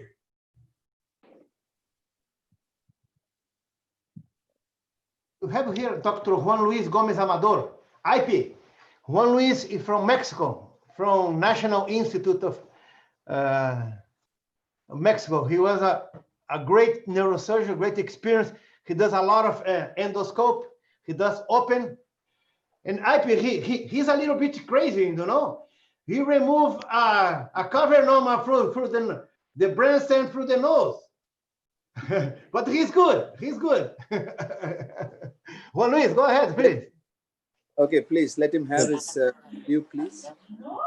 Yeah, good morning to everyone. I want to thank the excellent presentations by Borba, by you, and by Professor Fernandez Miranda. We have a series of functioning pituitary adenomas with compromise in the cavernous sinus. At the beginning, we were using neuromonitoring in order to preserve the function of the nerves. But later we saw that actually there is no damage after the surgery when you go to the cavernous sinus to the endoscopic intranasal approach. And we have also used the stimulation of the sixth nerve, but also without encountering any damage to the nerve after the surgery. So now we are not performing neuromonitoring anymore for specific cases when usually the functioning tumors inside the cavernous sinus, they usually do not compromise the posterior compartment of the cavernous sinus. And besides that, I would like to add that Dr. Fernandez Miranda and Dr. Borba show us that there is a new kind of skull-based surgeon today. So the skull-based surgeon that is using endoscopic approach, Dolench approach, etc., whenever the patient needs something specific. So I think this is a message for all the young neurosurgeons that we need to use all the technology, all the tools, and the techniques available to offer the patient the best outcome. Yeah, that's a great comment, Juan. I agree with you. You know, I'm using less and less neurophysiology for monitoring because I see it has little utility. It doesn't help much. It adds time. It adds costs. Some there are side effects, you know, like a blue eye from the needles. So I'm using it very selectively these days. I use it usually when I go to the lateral compartment, like a NOS4 adenoma, and then I'm using for chordomas or chondrosarcomas, etc. But I'm using less and less. About your second comment, I think you're totally right in terms of how the field of skull surgery has changed. And the problem at the beginning is I think there were, or there still is, a group of people there were pituitary surgeons that they moved into endonasal skull-based surgery, as opposed to being a skull-based surgeon that moves into endonasal and pituitary surgery. I think there is a different paradigm there in terms of how you do things.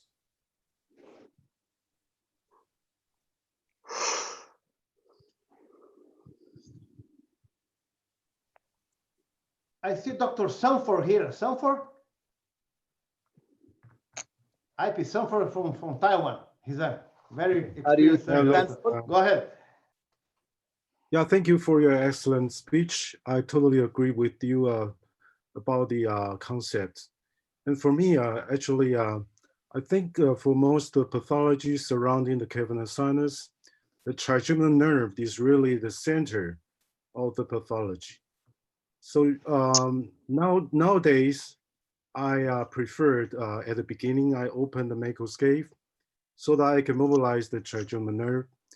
And for the macroscope, it's actually on the lateral wall of the cavernous sinus. But by opening the macroscope and mobilizing the trigeminal, and this is the way to open the posterior wall of the cavernous sinus. In that way, you can localize the Gruber ligament, and also you can delineate and you can localize the meningohypophyseal trunk. And so at the beginning, you can devascularize the tumor. So nowadays, I start to open the macroscope, mobilize the trigeminal, and devasculate the tumor. And also, if you mobilize the trigeminal, you can expose the, most of the time, you can expose the petrous apex. If you remove the petrous apex, it's much more easier to localize the dural canal. So this is what I'm, nowadays changing my technique and concept, and I would like to share with you. Thank you. Yes, excellent. Yeah, Sanford, excellent view on that from lateral aspect. Also, yeah. Also, Louis mentioned you always leave a piece of tumor in the supraorbital fissure. I totally agree with you. But for other tumors, there's some tricks to remove the part just below the supraorbital fissure. The most important is you have to open the inner membrane along the oculomotor nerve. And you have to totally mobilize the oculomotor nerve so that you can just push the oculomotor nerve a little bit, and you can enter the superior wall of the cavernous sinus. So you can remove much part of the tumor just within the supraorbital fissure. But not the case in meningioma, like Louis said. Yeah. Thank you.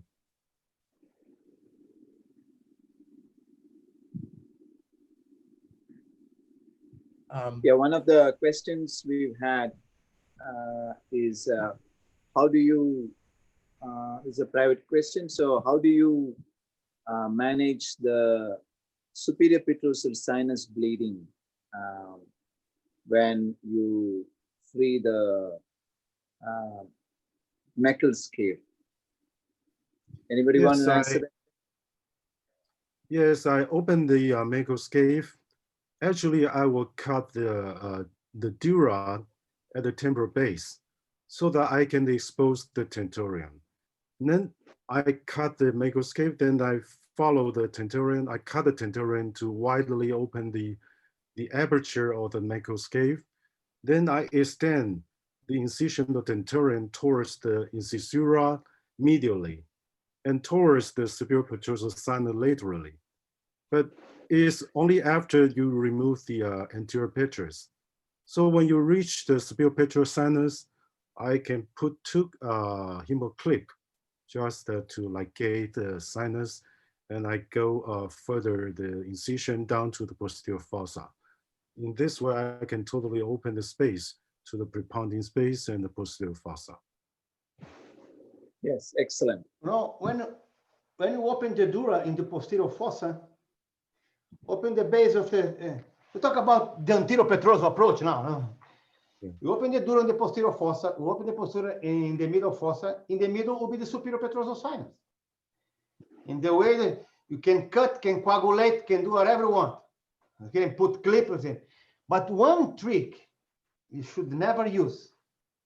Sometimes bleed, you can inject glue, but the glue cannot go to the back. It's very dangerous, very, very, very dangerous. I used to inject glue a lot. Now I'm doing less and less. The other day I did a transcondylar approach. And I inject the glue, the tissue, I don't know, tissue, I don't know how you call this. Around the plexus of vertebral artery, okay? The vertebral artery, man, was nice, was perfect, beautiful. When I opened the dura, there was a piece of glue intradural. Then has communication to everywhere. Because see, I'm a little bit concerned about glue. I saw a very prominent surgeon doing a peeling of the middle fossa. See, he inject very close to the anterior clinoid.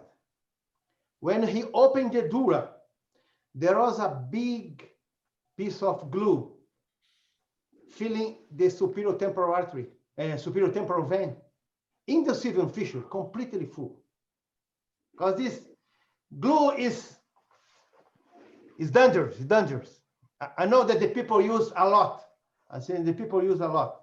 Professor Yuha described the technique, but I don't know, but he doesn't use too much, just enough. The difficult is to know how much is enough.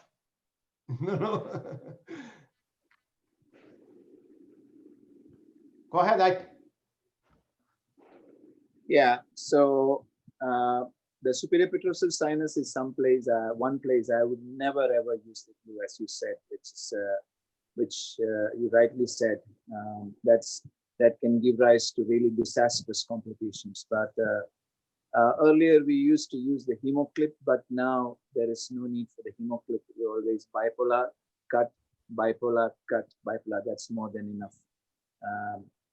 I mean, earlier we used to use occluding sutures, then we used to use hemoclips. All these are not necessary. Most of the time you can get away with just bipolar, but it's very, very important to do a petrosectomy before you do this. Otherwise, if you start to open, then you can have terrible bleeding because you need to control on both sides. So that's the answer to the question. It's answered by all these experts. Anything else, Vinod? Yes, sir. I would like to ask Professor Yuan, how does he really differentiate between the inferior paracellular ligament and the inferior hypophyseal artery? Because at times, when the field is bloody, you feel confused whether this is the artery or the ligament. So can Professor Yuan really comment on how he differentiates between the ligament and the artery? The inferior paracellular ligament and the inferior hypophyseal artery. Yeah, so that's a good question. I mean, working inside the cavernous sinus is difficult to have a pristine view, but I try my best to get a very clean view. And I do so, and this goes back to the use of glue or no glue. I never use glue when I work in the cavernous sinus. You don't want to use glue when you're going to work inside the cavernous sinus. You use glue when you want to work around the cavernous sinus. But if you're going to work inside, I use, flow seal or surgifoam, as it's called. You guys are familiar with that. This is excellent material because it dissolves and you can wash it out very easily. And I have a special applicator for that, so I can apply it very, very precisely. So I put a patty irrigate so I can clean the field as much as possible. But sometimes if I see a ligament and artery, I just coagulate everything I see. I coagulate both and I cut. Even sometimes I think it's the ligament, but I still coagulate it just in case. I think there is nothing wrong with that. You just want to be safe. And this goes to another question that they asked to the forum, which is how do you deal with the bleeding in the cavernous sinus? And it's very important you differentiate the type of bleeding you're having. If you have just venous bleeding, packing with the gel foam, with the flow seal, is very effective. But if you have some arterial bleeding, and I'm not talking about carotid bleeding because that's obvious, it's massive bleeding. But if it's minor arterial bleeding, packing is not going to solve the problem, usually, just with flow seal. And there is a risk of post-op hematoma, even pseudoaneurysms, because you can have bleeding from the origin of the inferior hypophyseal artery from the carotid wall. And that you need to identify, and you need to coagulate. I think bipolar coagulation works great for that. In my experience, I've had a number of holes in the origin of the inferior hypophyseal artery or meningohypophyseal trunk, and I just seal that with a bipolar. and that's very effective. If that doesn't work, then I will use a muscle patch. I'll take a muscle patch from somewhere and I patch the muscle in that wall of the carotid. But again, don't try to pack arterial bleeding if it's minor, because you can get into trouble later. Try to fix it.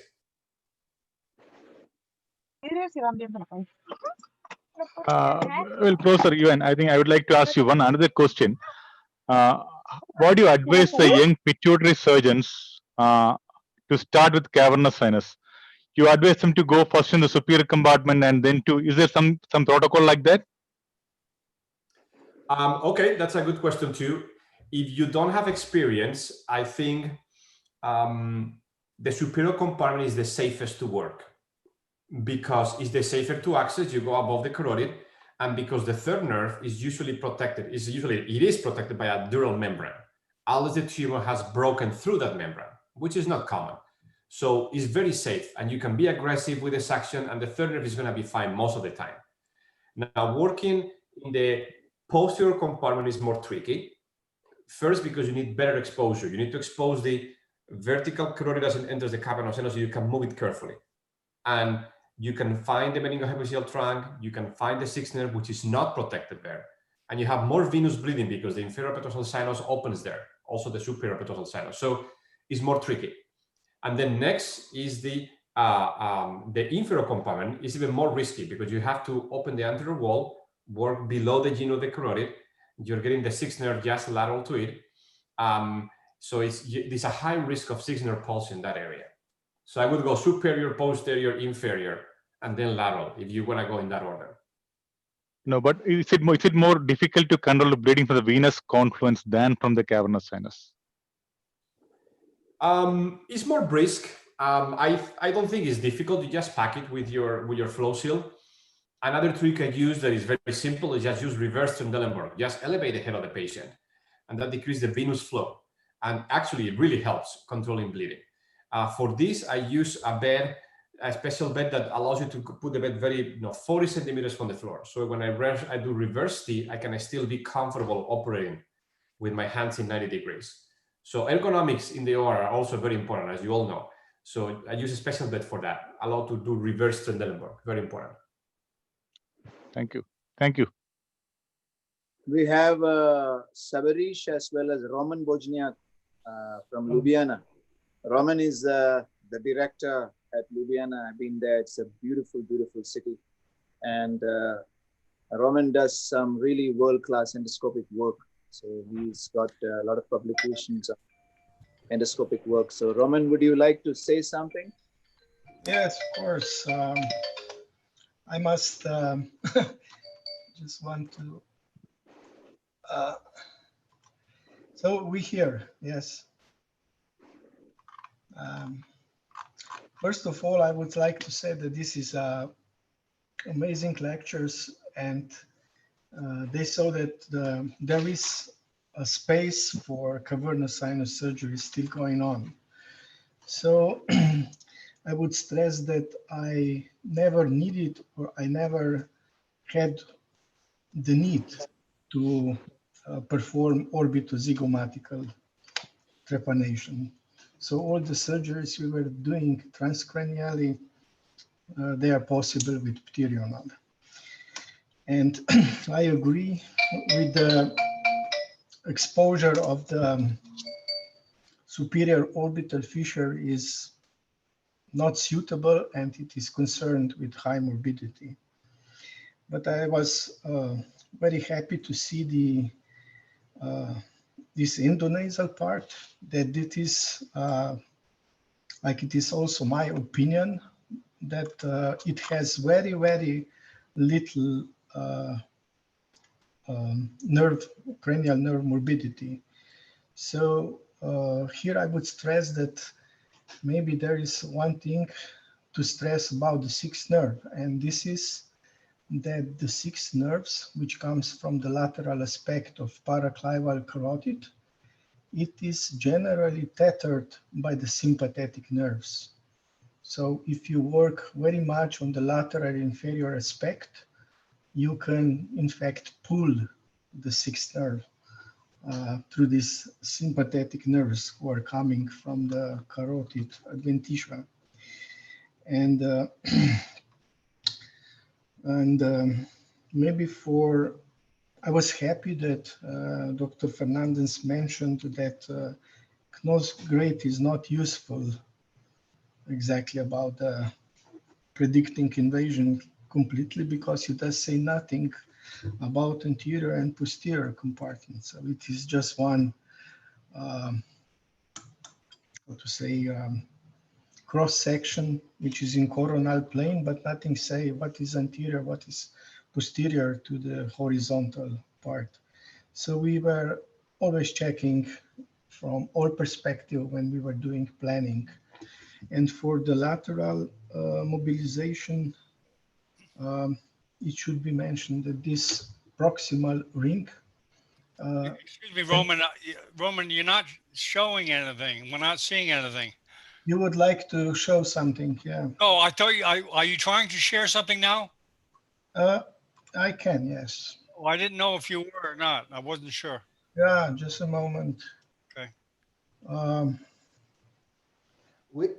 We should give you credit that Dr. Homan was one of the first papers in Venarian cavernosine seen from below. Yeah, he's a pioneer in this area. We were doing yeah, some years ago, Dr. Roman. Yeah, wonderful paper. He just shared with us last week. Yes, so I hope that you can see something now. Yes, now you can see. Yes, we can see. Here is the part how we are doing the opening into the lateral compartment. So this is the anterior loop of the carotid here. And here is the expanded sella.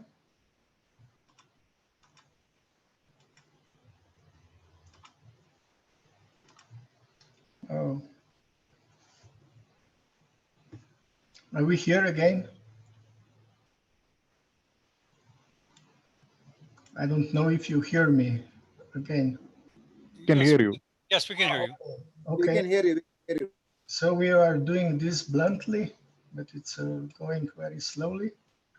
So first we check where is attachment to the proximal ring in this horizontal part. Of course, before we did extensive drilling of the optic strut. So when we check bluntly, then we do dissection. So here you can see carotid under the dura. So first is horizontal cut, and then is the vertical cut.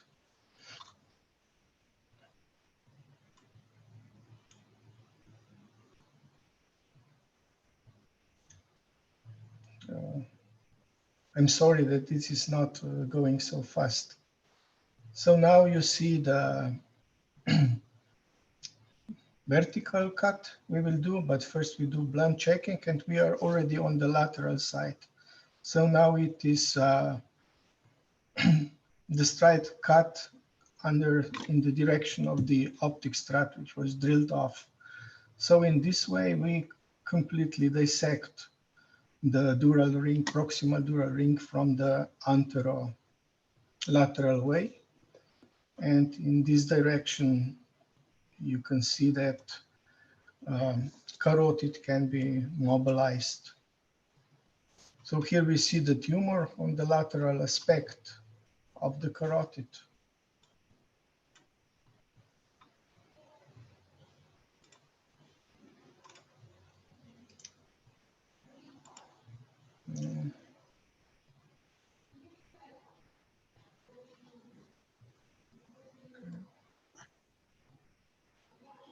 I hope now it will start.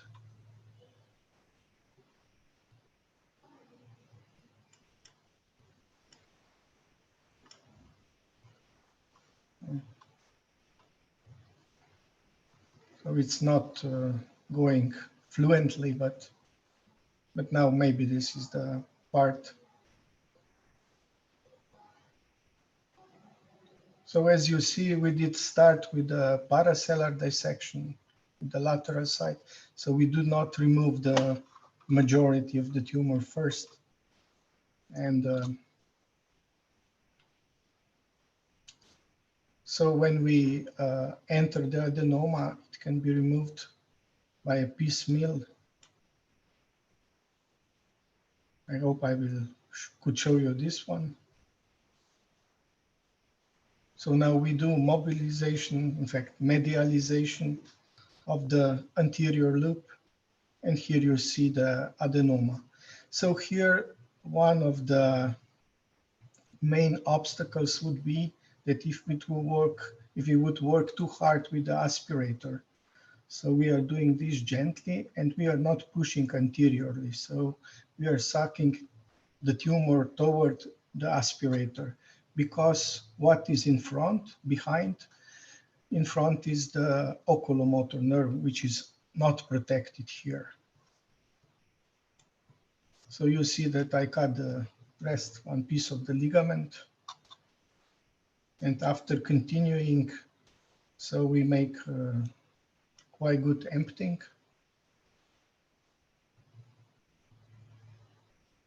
And at the end, we were able to go all around the carotid with dissector. So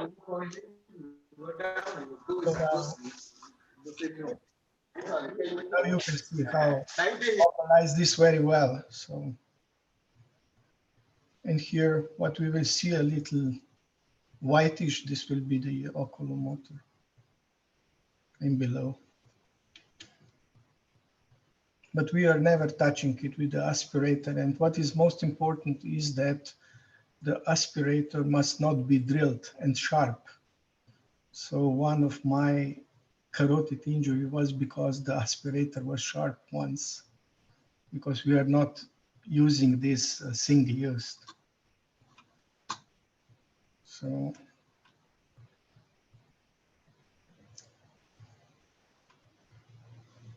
yeah, that's a good point, Dr. Bosniak. I have a different set of sections for drilling and for tumor dissection. And I try not to mix them just to prevent that from happening. yes, I also have now two. One is virgin and one is used. Yeah. Yeah. So here you can see that now the anterior loop is now completely free and it's nothing lateral, nothing behind. And now we are going transdiaphragmal and going for the last piece of tumor. This was growing extracellular to the intradural space. So I didn't show you the MRI, but this is the point. So maybe this one is even better. So here we have completely mobilized carotid. So we are here. And when we were moving in this short video, we can see the lateral wall. This is one of the nerves, I think V2. Roman, we are not seeing the video. You are not seeing the video. No. Oh, okay, then. Okay, then we can skip, I think so. Then we will skip this. Thank you. Okay. You need to take that video off. Okay. Yeah. Okay. So thank you. So this is, I wanted just to say that that for meningioma, I also had the expression that sometimes observation is enough, because in these huge meningiomas, nothing happens. So we really did not have any problems for years. So, but our oncologists, of course, they say if we radiate, then we have at least 10 years peace with the disease. So, yeah. So thank you. This is just what I would like to remark. Thank you. Thank you very much, Roman. Thank you for showing that beautiful, beautiful video.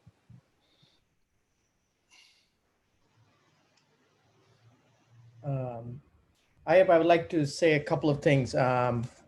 excellent presentation from both champions here, Ayep and Juan on either side, competing really.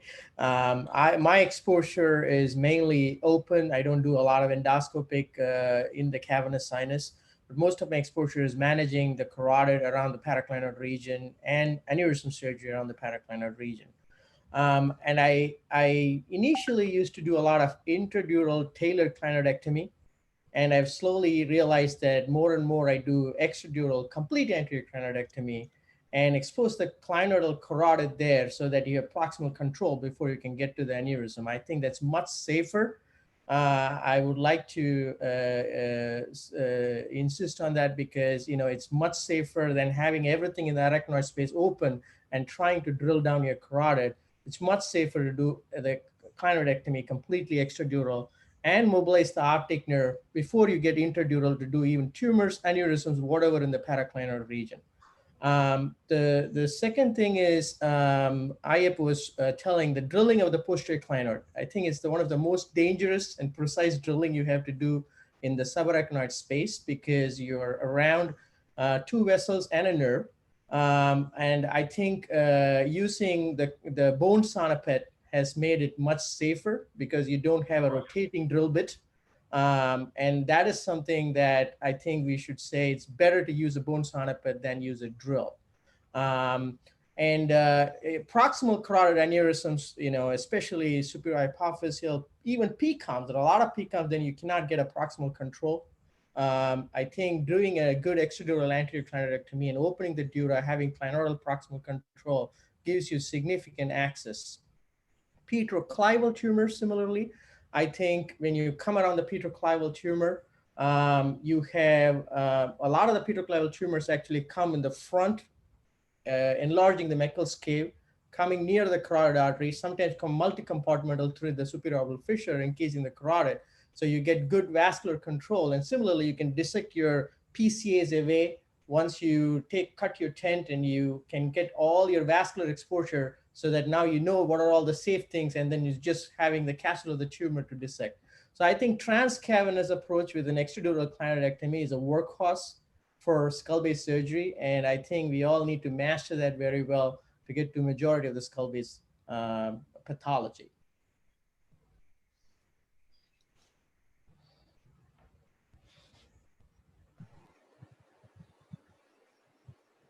Excellent.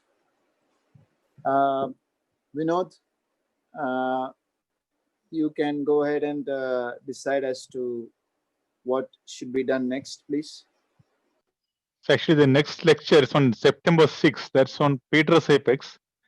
And it'll be at around 5:30 p.m. Indian Standard Time. And we'll have Professor Paul Gardner speaking on endoscopic and Professor Luis Boba, and you can speak on open approach. And then we'll have talks on, subsequent talks will be on CP angle, that the dates are not yet finalized. And I think today we already cleared a lot of doubts, and I think we could probably wind up the session if there are no more suggestions and comments. So I would like to I'd like to hand over the mic to Professor Aipchirian to conclude this session. Yeah, I mean, today was a beautiful session. I also learned a lot. We had a lot of elite panelists talking about the real experts, talking about their views on the cavernous sinus surgery from both endoscopic as well as open. So Corona has given us this excellent opportunity to sit down together and learn from each other. So let's keep this continuing. Looking forward to the Petrus Apex now. I would invite all of you to be panelists there as well. And so looking forward to September 6th. Thank you very much. Thank you everybody for coming. Thank you everybody Thank you once again. Thank you once again, Professor Juan Fernandez Miranda, Professor Luis Boba, and Dr. Aipchirian, and Dr. John Bennett, and all the panelists. Thank you once again from the heart. It was an excellent lecture. Thank you. Thank you, everyone. Thanks, Ivanad. Good day. Bye-bye. Thanks. Bye. Very good. Okay, you can swear now. We're off the air.